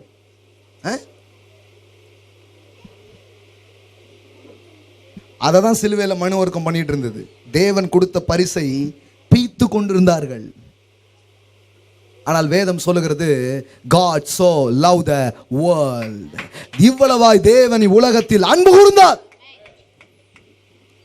அந்த ஸ்டேட்மெண்ட்டை இயேசு சொல்ற கான்டெக்ஸ்ட் போய் வாசித்து பாருங்க. எந்த கான்டெக்ஸ்ட்ல சொல்றாருன்னா, எப்படி மோசையினால் வனாந்தரத்திலே சர்ப்பம் உயர்த்தப்பட்டிருந்ததோ அதுபோல மனுஷகுமாரனும் உயர்த்தப்பட்டிருப்பார். அந்த ஸ்டேட்மெண்ட் சொல்லிட்டு தான் சொல்றாரு தேவன் இவ்வளவாய் உலகத்தில் அன்பு கூர்ந்தார். அப்படின்னா என்ன? ஒரு நாள் என்னையும் அப்படி உயர்த்துவீங்க. இப்பமே சொல்லிடுற God so loved the world. தேவன் இவ்வளவாய் உலகத்தில் அன்பு கூர்ந்தார்.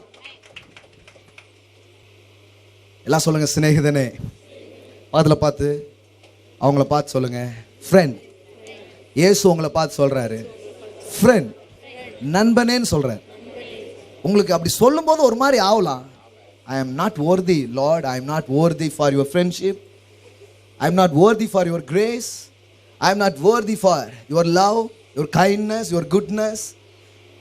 ஆனால் அவர் சொல்றாரு, அதுக்கு தான் நான் வந்தேன். தகுதி இல்லைங்கிறல்ல, அதுக்கு தான் வந்தேன். தகுதியே இல்லைங்கிறல்ல, உன்னை தகுதிப்படுத்துறதுக்கு தான் நான் வந்தேன் அப்படிங்கிறாரு. இன்னையிலிருந்து நானே உன் தகுதி வச்சுக்கோ. எல்லாம் சொல்லுங்க, அவரே என் தகுதி. அதனால தான் there is no condemnation in Christ Jesus. Romans 8:1 says there is therefore no condemnation in Christ Jesus. ஆகையினாலே அன்றியும் கிறிஸ்து இயேசுவுக்கு உட்பட்டிருக்கிற நமக்கு ஆக்கினை தீர்ப்பு இல்லை. ஹல்லேலூயா. எல்லாம் சொல்லுங்க, ஆக்கினை தீர்ப்பு இல்லை. There is no condemnation. உங்களை யாரும் டிஸ்குவாலிஃபைட் பண்ண முடியாது. எல்லாம் சொல்லுங்க, யாரும் டிஸ்குவாலிஃபைட் பண்ண முடியாது. ஹல்லேலூயா. ஏன்னா நீங்க உங்களை குவாலிஃபைட் பண்ணல, தேவன் உங்களை குவாலிஃபை பண்ணியிருக்கிறாரு. அதனால தான் புதிய ஏற்பாட்டில் சபைக்கு வர்ற யாரையும் பார்த்து நீங்க என்ன அப்படி சொல்லவே முடியாது. அன்பில் சொல்லலாம், நம்ம இன்னும் வரணும்ல, எவ்வளோ கிருபை இருக்கு, ஏன் அப்படி இருக்கீங்க அப்படி சொல்லலாம். ஆனால் டிஸ்குவாலிஃபைட் பண்ணவே முடியாது பாருங்க யாரையுமே. இவங்கெல்லாம் என்ன அப்படி சொல்லவே முடியாது பாருங்க. ஏன்னா தேவனே குவாலிஃபைட் பண்றார். ரோமன்ஸ் 8 வேகமா ரோமன்ஸ் 8 ரோமர் புத்தகம் 8ஆம் அதிகாரம் எடுத்துக்கோங்க. 33வது வசனத்திலிருந்து பாருங்க. ரோமர் 8:33. தேவன் தெரிந்து கொண்டவர்கள் மேல் குற்றம் சாட்டுகிறவன் யார்? எல்லாம் சொல்லுங்க, தேவன் தெரிந்து கொண்டவர் மேல் குற்றம் சாட்டுகிறவர் யார்? உங்களை யார் தெரிந்து கொண்டா? அப்போ ஒரு பாஸ்டரா இருந்து நான் உங்களை குற்றப்படுத்த முடியாது. உங்களுக்குள் மாற்றம் தேவை. நீங்கள் சில காரியங்களிலே வளரலாம், இதெல்லாம் நான் சொல்லலாம். ஆனால் உனக்கு தகுதியே கிடையாது, உனக்கு இதே கிடையாது, அதை உங்களை கண்டம் பண்ணி அனுப்ப முடியாது. அதாவது இந்த காரு ஆகாத காரு, அதை கண்டம் பண்ணுங்கன்னு அனுப்பிடுறாங்கல்ல, அது மாதிரி உருப்படவே மாட்டான்னு உங்களை ஒதுக்க முடியாது. எத்தனை பேர் புரியல? There is no condemnation. அப்படின்னா என்ன? கண்டம், எந்த காரை கண்டம் பண்ணுறாங்க? கார் கண்டம் பண்ணுற இடத்துல பார்த்துருக்கீங்களா நீங்கள்? இனிமே இது ஆகவே ஆவாது அப்படி உங்களை பார்த்து சொல்ல முடியாதான். பதில் பார்த்து சொல்ல உங்களை யாரும் சொல்ல முடியாது. ஆகவே ஆவாது சொல்ல முடியாது. there is no expiry date in. Amen. உங்களுக்கு காலாவதி அப்படின்னு உங்களை பார்த்து சொல்ல முடியாது. கலாவதின்னு வேணா சொல்லலாம், அது உங்க பேரா இருந்தா. ஆனா உங்களை பார்த்து என்ன சொல்ல முடியாது? காலாவதின்னு யாருமே சொல்ல முடியாது. ஏன்னா அவர் சொல்லிட்டாரு, there is no condemnation. There is therefore no condemnation in Christ Jesus. NIV வாசித்து பாருங்க, ரோமர் 8:1 ரொம்ப அழகா இருக்கு. கிங் ஜேம்ஸ்ல சில விஷயத்தை ஆட் பண்ணியிருக்காங்க. பைபிள் படிக்கும்போது ஆடட் அப்படிங்கிறதுக்காக சில குறிப்புகள்லாம் கொடுத்துருப்பாங்க, அதெல்லாம் சேர்த்து படிங்க. தமிழில் அப்படியே கிங் ஜேம்ஸை மொழிபெயர்த்துருக்குறாங்க. தமிழில் எங்கேயுமே ஆடட்னு வராது. ஏன்னா கிங் ஜேம்ஸில் ஆடட்னு போட்டிருக்கிறத கூட அப்படியே தமிழில் மொழிபெயர்த்துருக்குறாங்க. புரியுதா உங்களுக்கு? சில காரியங்கள் சேர்க்கப்பட்டிருக்கிறது புரிந்து கொள்வதற்காக, சேர்க்கப்பட்டது அப்படியே தமிழில் மொழிபெயர்த்திருக்காங்க. ஆனால் தமிழ் பைபிள் எங்கேயுமே இந்த வார்த்தைகள் சேர்க்கப்பட்டது அப்படின்னு எதுவுமே இருக்காது. அதனால தான் கேஜேவி வாசிக்கும் போது அதில் போட்டிருக்கோம், ஆடட்னு போட்டிருக்கோம். அதே மாதிரி தான் ரோமர் 8:1 அது வருது. அதனால தான் NIV டிரான்ஸ்லேஷன் சொல்லுது, there is therefore no condemnation in Christ Jesus. எல்லாம் சொல்லுங்க, there is therefore now no condemnation in Christ Jesus. Hallelujah. எப்படி வருதுன்னா now no condemnation அர்த்தம். எப்போ திருப்பினாலும் அது சொல்லும் now no condemnation in Christ Jesus.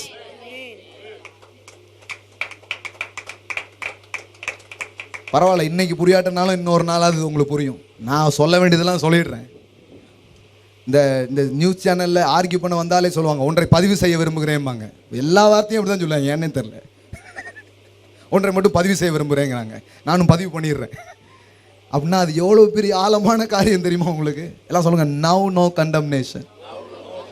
Come on, say now no condemnation. கிறிஸ்து இன்னைக்கு உங்க பக்கத்துல நின்று, உங்க அருகில நின்று ஒரு வார்த்தை சொல்றாரு, உனக்கு ஆக்கினை தீர்ப்பு இல்லை. நீ வாழ தகுதியானவன், நீ வாழ முடியும். You are worthy to live. You are worthy to live. உன்னை இந்த உலகம் கண்டம் பண்ணிருக்கலாம், இந்த உலகம் உன்னை அவ்வளவுதான் சொல்லியிருக்கலாம், உன் புருஷன் கூட உன்னை விட்டுட்டு போயிருந்திருக்கலாம். ஆனா இவர் சொல்றாரு, நான் சொல்றேன் நீ வாழ தகுதியான ஆளு, நீ வாழ தகுதியான ஆளு. உங்களை ஒரு கம்பெனி வேலைக்கு தேவையில்லைன்னு தூக்கி போட்டிருக்கலாம், ஆனா அவர் சொல்றாரு இல்ல, உலக தோற்றத்துக்கு முன்பாக நான் உன்னை தெரிந்து கொண்டேன்னு சொல்றாரு. இந்த உலகம் அநேகரை தூக்கி தூர போடுது, ஆனா கிறிஸ்து சொல்றாரு நோ நோ நோ நோ, உன்னை கண்டம் பண்ண முடியாது. ஏன்னா நீ என்னால் தெரிந்து கொள்ளப்பட்டிருக்கிற, என்னால் அழைக்கப்பட்டிருக்கிற. there is no condemnation. எல்லாம் சொல்லுங்க, no condemnation. No condemnation in Christ Jesus. Now, the now means is the present tense. நீங்க இப்போ போய் படிச்சீங்கன்னா என்ன வரும்? now, no. என்னங்க இப்பதான் ஒரு தப்பு தேவையெல்லாம் பண்ணிட்டேன், அது சொல்றாரு பரவாயில்ல, இன்னும் நீ வாழ தகுதியான ஆளு. ஏன்னா உனக்காக நான் சேர்த்து வச்சது அதிகம். உலகமும் மதமும் என்ன சொல்லும்? இவ்வளவு குற்றம் புரிந்து வந்தவனா இவனுக்கு வாழ்வு கிடையாது, மரணம் தான் தீர்ப்பு. இதுதான் இன்னைக்கு சபை மரண தீர்ப்பை பேசிக் கொண்டிருக்கிறது. ஆனால் தேவன் வாழ்வை என்றைக்கோ தீர்ப்பா எழுதிவிட்டு அவர் அந்த பேனாவை உடைக்கல.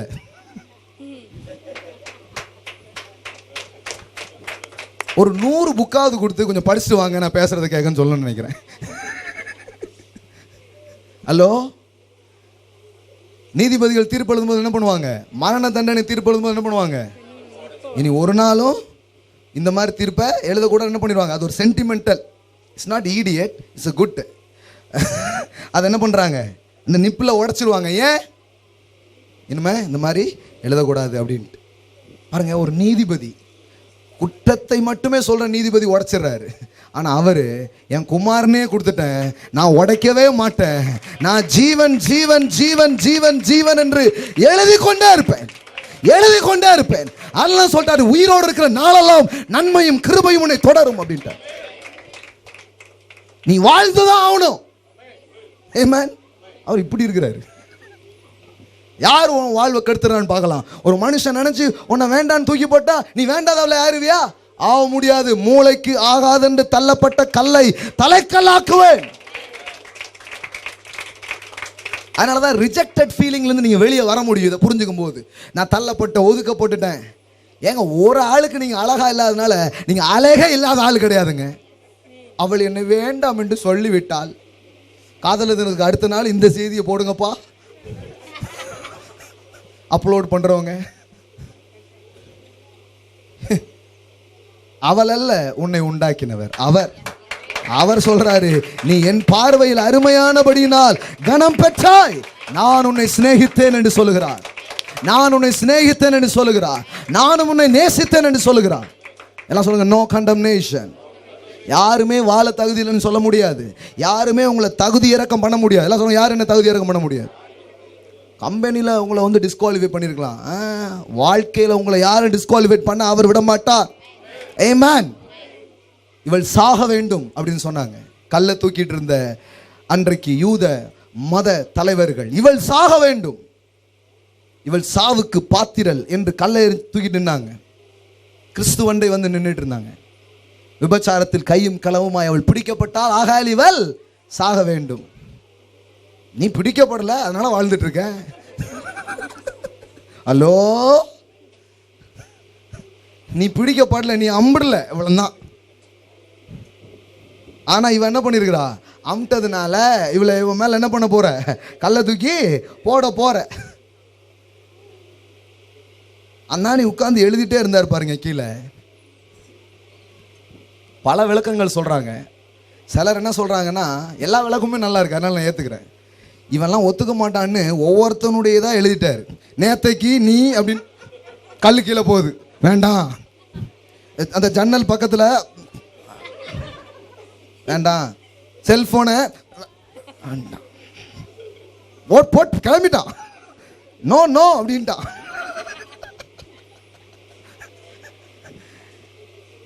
இன்னொரு வியாக்கியானம், அதாவது இந்த கமெண்ட்ரிஸ் அப்படின்னு இருக்கும் இல்லையா? கமெண்ட்ரிஸுங்கிறது அதில் அர்த்தம் இருக்காது. அது குறித்து நான் எப்படி பார்க்குறேன், என்னுடைய பார்வை.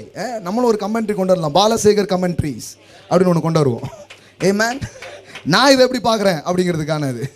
அது மாதிரி இன்னொரு கமெண்ட்ரிஸ் எப்படி சொல்கிறாங்கன்னா, இப்படி செஞ்சவெல்லாம் என்ன பண்ணணும்? கொல்லணும். மோசேயின் பிரமாணம் அதை சொல்லுகிறது இல்லையா அப்படின்னு சொல்கிறதில்ல. அது ஸ்டோனி கிரவுண்டு பாருங்க. அதாவது ரொம்ப கல்லுகளால் நிறைஞ்சிருக்கிறது. கல்லில் விரலை வச்சு எழுதுறாரு. அதை பார்த்தா அவங்களுக்கு ஒன்று ஞாபகம் வருது. ஏன்னா நியாயப்பிரமாணத்தை கல்லில் விரலை வச்சு அவர் எழுதினாரு. டேய் எழுதுன என்கிட்டயே சொல்றியா அப்படிங்கிறாரு. ஆமென். அப்படிதான் எழுதினேன், ஆனால் இப்போ சொல்றேன், இவள் வாழ்வதற்கு தகுதியானவள். அல்லேலூயா. இப்போ அதை உடைச்சு போடுறேங்கிறாரு. உனக்கு எதிரடையா இருந்த கட்டளையை கிறுக்கி அதை உடைச்சு அதை தூக்கி துற போடுற.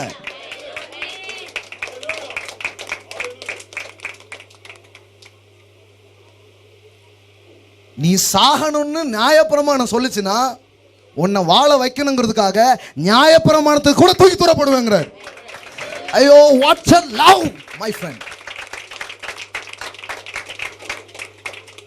நீ வாழணுங்கிறதுக்காக சட்டத்தையே மாத்தலாங்கிறாரு. உனக்காக தான் சட்டமே அன்றி சட்டத்துக்காக நீ கிடையாதுங்கிறாரு.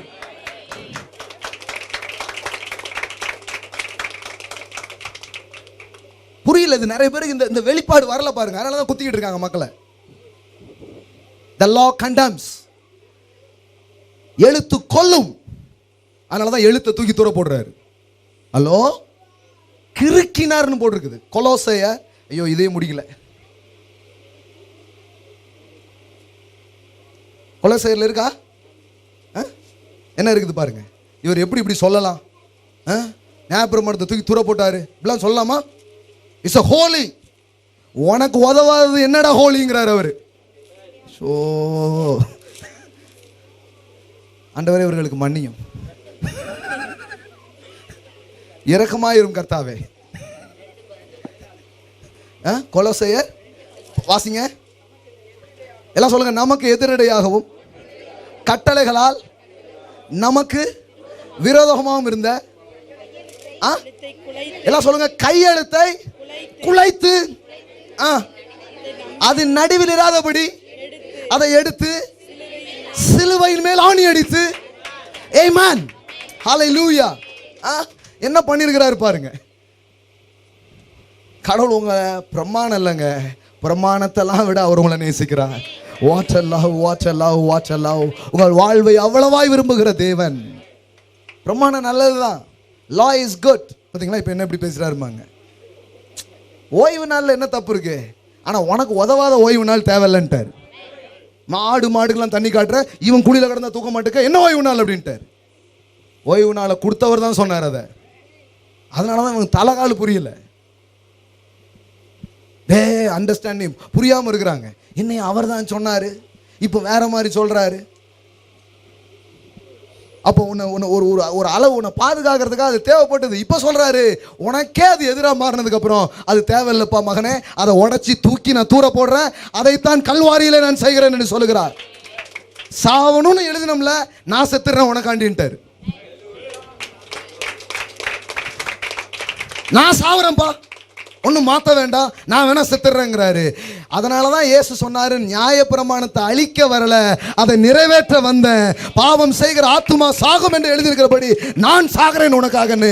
நியாயப்பிரமாணத்தை நிறைவேற்றும்படியா கிறிஸ்து கல்வாரி சிலுவையிலே உங்களுக்காக உங்கள் சார்பாக அவர் மரித்தார். எல்லாம் சொல்லுங்க, அவர் மரிச்சார், அவர் செத்தார் எனக்காண்டி. இப்ப நியாயப்பிரமாணம் நிறைவேறிச்சா நிறைவேறலையா? The law demands, but His grace supply. The law demands, the grace supply. நியாயப்பிரமாணம் எதிர்பார்த்தது, கிருபை அதன் எதிர்பார்ப்பை எல்லாம் பூர்த்தி செய்தது. அதனால தான் எல்லாத்தையும் செஞ்சு முடிஞ்சதுன்னு சொன்னதுக்கு அப்புறமும் இயேசு சாகல. ஏன் தெரியுமா? நியாயப்பிரமாணத்தினுடைய டிமாண்டை விட கிறிஸ்துவின் பலி மேன்மையானதாக இருந்தது. ஆகையால தான் முடிந்தது என்று சொன்ன போதும் அவர் சாகல. வேற ஏதாவது இருக்காப்பாங்க? ஹலோ, இன்னும் இருக்கீங்களா யாராவது? இட் இஸ் ஃபினிஷ்டுனே அவர் ஃபினிஷ்ட் ஆயிரல. அவர் அப்படியே இருக்கிறார் சிலுவையில். அவரை யாரும் அவரை கொல்ல முடியல. அவ்வளோ ரத்தம் போயிடுச்சு. ஏன்னா அவர் ஜீவன் ரத்தத்தில் இல்லை, பிதாவின் சித்தத்தில் இருக்கு. அவர் யாரும் கொல்லல. அவ்வளோ ரத்தம் போனா செத்துருப்பான். ரத்தம் ஜீவனில் இருந்தது என்கிறது விழுந்து போன மனிதனின் அடையாளம் தான். ஆனால் ரத்தம் தேவனில் இருக்கிறது என்பது எழுகிற மனிதனின் அடையாளங்களாக இருக்கிறது. அவர் பாருங்க சாவவே இல்லை, தலை எப்படி சாச்சு உயிரை விட்டார். மறுபடியும் சொல்றேன், உயிர் போனாதான் தலை சாயும். அதான் நீங்க பார்த்துருப்பீங்க. ஏன்னா உயிர் போயிட்டு சீவன் சீவன் சீவன் சீவன் தான் இந்த பேர்ல இருக்கு. அவளை என்னது சீவன், நம்ம நம்ம நம்ம நம்ம நம்ம எல்லாத்தையும் மாத்திக்கிட்டோம். ஜீவன் என்னங்க, ஜீவன் போயிட்டுன்னு சொல்ல மாட்டோம், சீவம் போயிட்டு. இப்ப சீவம் போயிட்டு இல்ல, சீவம் போன உடனே தலை தொங்கல, தலையை தொங்க வச்சு அவரா விட்டார். It is a royal death. It is a royal death. It is a royal death. Hallelujah. எல்லாம் சொல்லுங்க, அவர் மரணம் கூட ராஜரிகமானதாக இருக்கிறது. Hallelujah. There is no condemnation. எல்லாம் சொல்லுங்க, ஆக்கனை தீர்ப்பு இல்லை. அப்போ எதிராக இருந்ததெல்லாம் என்ன பண்ணிட்டாராம், குலைச்சி தூக்கி தூர போட்டாராம். அதனால இப்போ சொல்றாரு ரோமர் 8ல சொல்றாரு, தேவன் தெரிந்து கொண்டவர்கள் மேல் குற்றம் சாட்டுகிறவன் யார்? அதுல யார் பேரும் எழுத முடியாது. என்ன சொல்லுங்க, யார்? பாஸ்டர் இப்படி சொல்லிட்டார சொல்ல முடியாது, பாஸ்டரால சொல்ல முடியாது. பாஸ்டரே அவர் நீதியில பிழைக்கலையே, அவர் எப்படி பாஸ்டர் சொல்லுவாரு? சொல்ல முடியாது. யார் அப்படின்னு கேள்வி கேட்கிறார் பவுல். தேவன் தெரிந்து கொண்டவர் மேல் குற்றம் சாட்டுகிறவன் யார்? தேவனே அவர்களை நீதிமான் ஆக்கினார். எல்லாம் சொல்லுங்க, அவரே நீதிமான் ஆக்கிட்டார். அதனாலதான் நீங்க பண்ற எந்த கிரியையினால நீங்க ஒன்னும் நீதிமான மாற வேண்டியதில்லை, அவர்களை நீதிமான மாத்திட்டாரு. அல்லேலூயா. அவருடைய நீதியை அற்பமாக்காதீங்க அப்படிங்கறதுதான் காரியம். இப்ப பாருங்க, நீதிமான் ஆக்குகிறவர், ஆக்கினைக்குள்ளாக தீர்க்கிறவன் யார்? கிறிஸ்துவே. மரித்தவர் அவரே, எழுந்தும் இருக்கிறவர் அவரே, தேவனுடைய வலது பரிசத்தில் இருக்கிறவர், நமக்காக வேண்டுதல் செய்கிறவரும் அவரே. ஆமென். ஹல்லேலூயா. அதாவது நியாயப்பிரமாணத்தின் எதிர்பார்ப்பாய் இருந்த மரணத்தை உனக்காக நான் நிறைவேற்றி விட்டேன், இப்பொழுது கிருபையின் எதிர்பார்ப்பாய் இருக்கிற வாழ்வை நீ வாழு என்று சொல்லுகிறார். ஹல்லேலூயா. ஆமென்.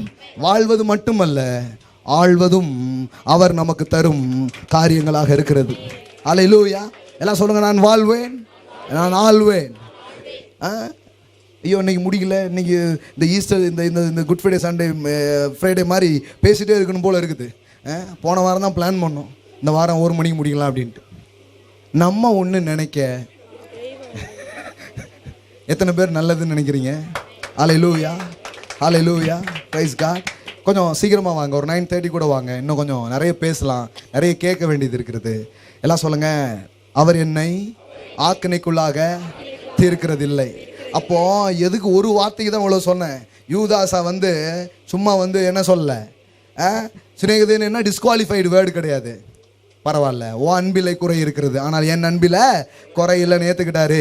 இயேசுவை யாரும் கைது பண்ணிட்டு போல, இயேசுவை யாரும் பாடுகளுக்கு உட்படுத்தல, அவரே தன்னை தானே ஒப்பு கொடுத்தார் என்பதை அறிந்து கொள்ளுங்கள். ஆமென். அது போல அதுக்கப்புறம் தான் பவுல் எழுதுறார். இப்போ நான் வாசித்த இந்த பகுதியில் இருக்குது, உமது நாமத்து நிமித்தம் நாங்கள் கொல்லப்படுறோம், அடிக்கப்படுறோம், சில காரியம் ஆனாலும் வழி இல்லைன்னு பண்றதில்ல, உமக்காக சில காரியங்களை நான் சந்திக்க நீர் பாத்திரர் என்று சொல்லுகிறார்கள். அல்லேலூயா. இந்த 40 நாள் இந்த தியானம் இருக்கிறதுனால ஒவ்வொரு வாரமும் இதை தொடர்ந்து நான் பேச போறேன். ஒவ்வொரு வாரமும் இதை கேளுங்க. நான் சொல்றேன், உண்மையிலே கிறிஸ்தவ வாழ்க்கை எப்படிப்பட்டதுன்னு உங்களுக்கு தெரிய ஆரம்பிக்கும். ஆமென். இப்பொழுது எழுந்து நிற்போம். அல்லேலூயா. What a love. இன்னைக்கு உங்களை பார்த்து சிநேகிதனேன்னு சொல்றாரு. ஆண்டவரே என்னையா நீ ஆசீர்வதிக்கப்பட்டவன் சொல்றாரு, நீ சுகமா இருக்க தகுதியானவன் சொல்றாரு.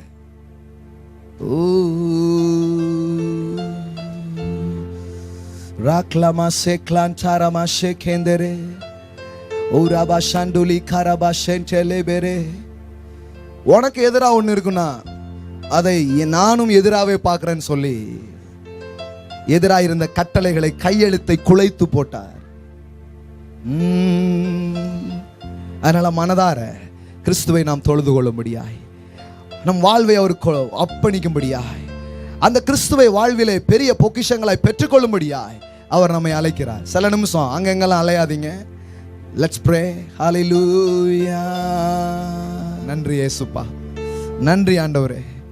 எனக்காக எல்லாரும் என் மேல கல்லை தூக்கி நிற்கும் போதும் எனக்காக வரிந்து கெட்டிக்கொண்டு நீர் நிற்கிறீர், வைராக்கியமாய் வந்து நிற்கிறீர்.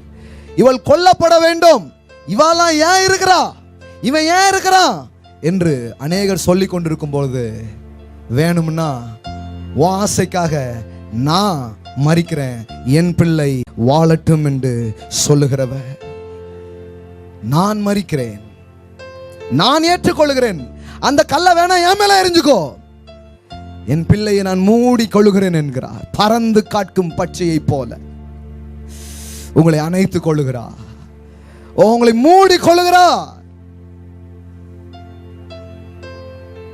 சத்துரு உங்களை அழிக்க நினைக்கும் பொழுது, சத்துரு உங்கள் வாழ்வை திருட நினைக்கும் பொழுது, சத்துரு உங்களுக்கு அவமானத்தை சூட்ட நினைக்கும் பொழுது, சத்துரு உங்கள் வாழ்க்கையில உங்க நிம்மதியை திருட நினைக்கும் பொழுது, உங்களுக்கு எதிராக அவன் போராடும் பொழுது, அவர் வந்து மூடி கொள்ளுகிறார்.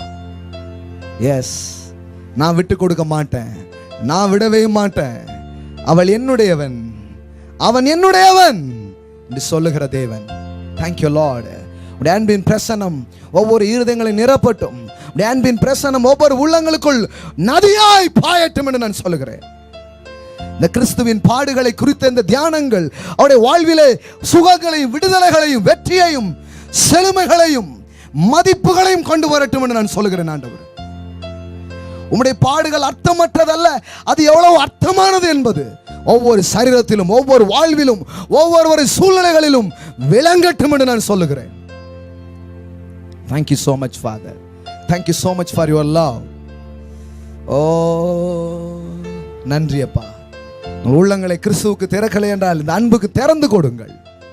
இதோ நான் உயர்த்தப்பட்டிருக்கும் பொழுது அநேகர் என்னென்ன ஈர்த்து கொள்ளுவேன் என்று சொன்னவர், இன்றைக்கு அவரை உயர்த்தி இருக்கிறோம். இந்த இடத்திலே அவருடைய பிரசன்னம் உங்களை ஈர்த்து கொள்ளுகிறது, அவருடைய பிரசன்னம் உங்களை கவருகிறது, அவருடைய ஆவியானவர் உங்களோடு பேசிக் கொண்டிருக்கிறார்.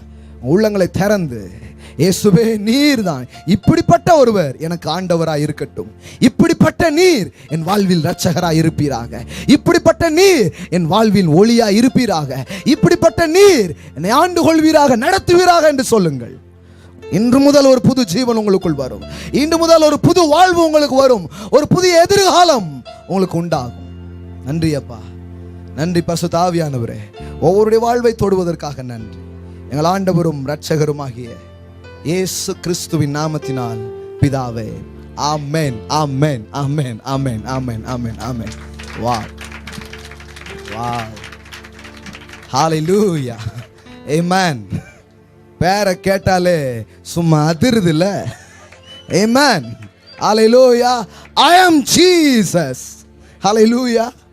Yes, yes, yes, yes. அவரை கனம் பண்ண விரும்புகிறோம். ஹalleluya. காணிக்கன்னா ஏதோ கடவுளுக்கு ஏதோ தேவை போல போடுறது, தயவு செய்து அது இல்லை. It's honouring to the king.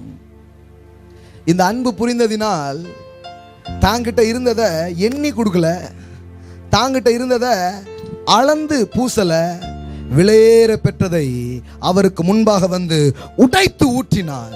ஏன்னா அவர் பாத்திரர். He is worthy. எல்லா கணத்திற்கும் அவர் பாத்திரர். என்ன வேணாலும் கொடுக்கலாம், இந்த வாழ்வை கொடுக்கலாம், இது மாதிரி 100 வாழ்க்கை இருந்தா கூட அவருக்காக கொடுக்கலாம். அவர் பாத்திரர். என் பணங்களை எவ்வளவும் கொடுக்கலாம், அவர் பாத்திரர். என் நிலங்களுக்கு அவர் பாத்திரர். என்கிட்ட இருக்கிற எதற்கும் அவர் பாத்திரர். ஏன்னா பவுல் சொல்றான், எல்லாத்தையும் வேணா கொடுத்துடுறேன் அவரை எடுத்துக்கிறதுக்காக அப்படிங்கிறான். அவர்தான் என்னுடைய லட்சியம், அவர்தான் என் பந்தய பொருள். He is my aim. Christ is my target. அவரை நான் அடைவேன், அவரை நான் பெற லாபமானது கூட நஷ்டமா நினைக்கிறதுக்கு நான் தயார் அப்படிங்கிறான். அவங்கெல்லாம் முட்டாள்கள் கிடையாது, அவர்கள் மகா ஞானிகள், மகா புத்திசாலிகள். அதனாலதான் ஞானிகள் வந்தாங்க, என்ன பண்ணாங்க தெரியுமா? பொக்கிஷத்தை அப்படியே திறந்து கொட்டிட்டாங்க. ஏன்னா அவங்க ஞானி, அவங்களுக்கு தெரியும் இதெல்லாம் இவரால் உண்டாக்கப்பட்டது, இதெல்லாம் இவருக்காகத்தான் உருவாக்கப்பட்டது. அல்லேலூயா. எஸ், ஆஃபரிங் பத்தி ஒன்றும் பெருசாலாம் அவங்களுக்கு சொல்லி தரணும், இது ஒன்று புரிஞ்சா போதும். 10 கொடுக்கலாமா, 15 கொடுக்கலாமா, பெரிய விவாத மேடெல்லாம் நடத்திட்டு இருக்காங்க. எவனுக்கு அதிகம் மன்னிக்கப்பட்டதோ அவன் அதிகம் அன்பு கூறுகிறான், அவ்வளவுதான். How much you experience Christ, எவ்வளவு கிறிஸ்துவை நீங்கள் அனுபவிக்கிறீர்கள், எவ்வளவு கிறிஸ்து உங்களுக்கு கொடுத்தார், அதனுடைய எக்ஸ்பிரஷன்ஸ் தான் உங்களுடைய கிவிங், அதனுடைய எக்ஸ்பிரஷன்ஸ் தான் உங்களுடைய ஹானரிங்காக இருக்கிறது. ஆமென். அதனால தான் it's not just giving, it's a honoring to God. நீங்கள் அவரை எப்படி வேணாலும் மரியாதை செய்யலாம். ஹalleluya, ஹalleluya. எஸ், எப்படி வேணாலும் ஹானர் பண்ணலாம். ஏன்னா அவர் பாத்திரர். கொட்டி கொடுக்கிற அளவிற்கு அவர் பாத்திரர், அள்ளி கொடுக்கிற அளவுக்கு அவர் பாத்திரர். ஆமென், ஹalleluya. கைகள் எடுத்துக்கொண்டு அறிக்கை செய்து கொடுக்க போகிறோம்.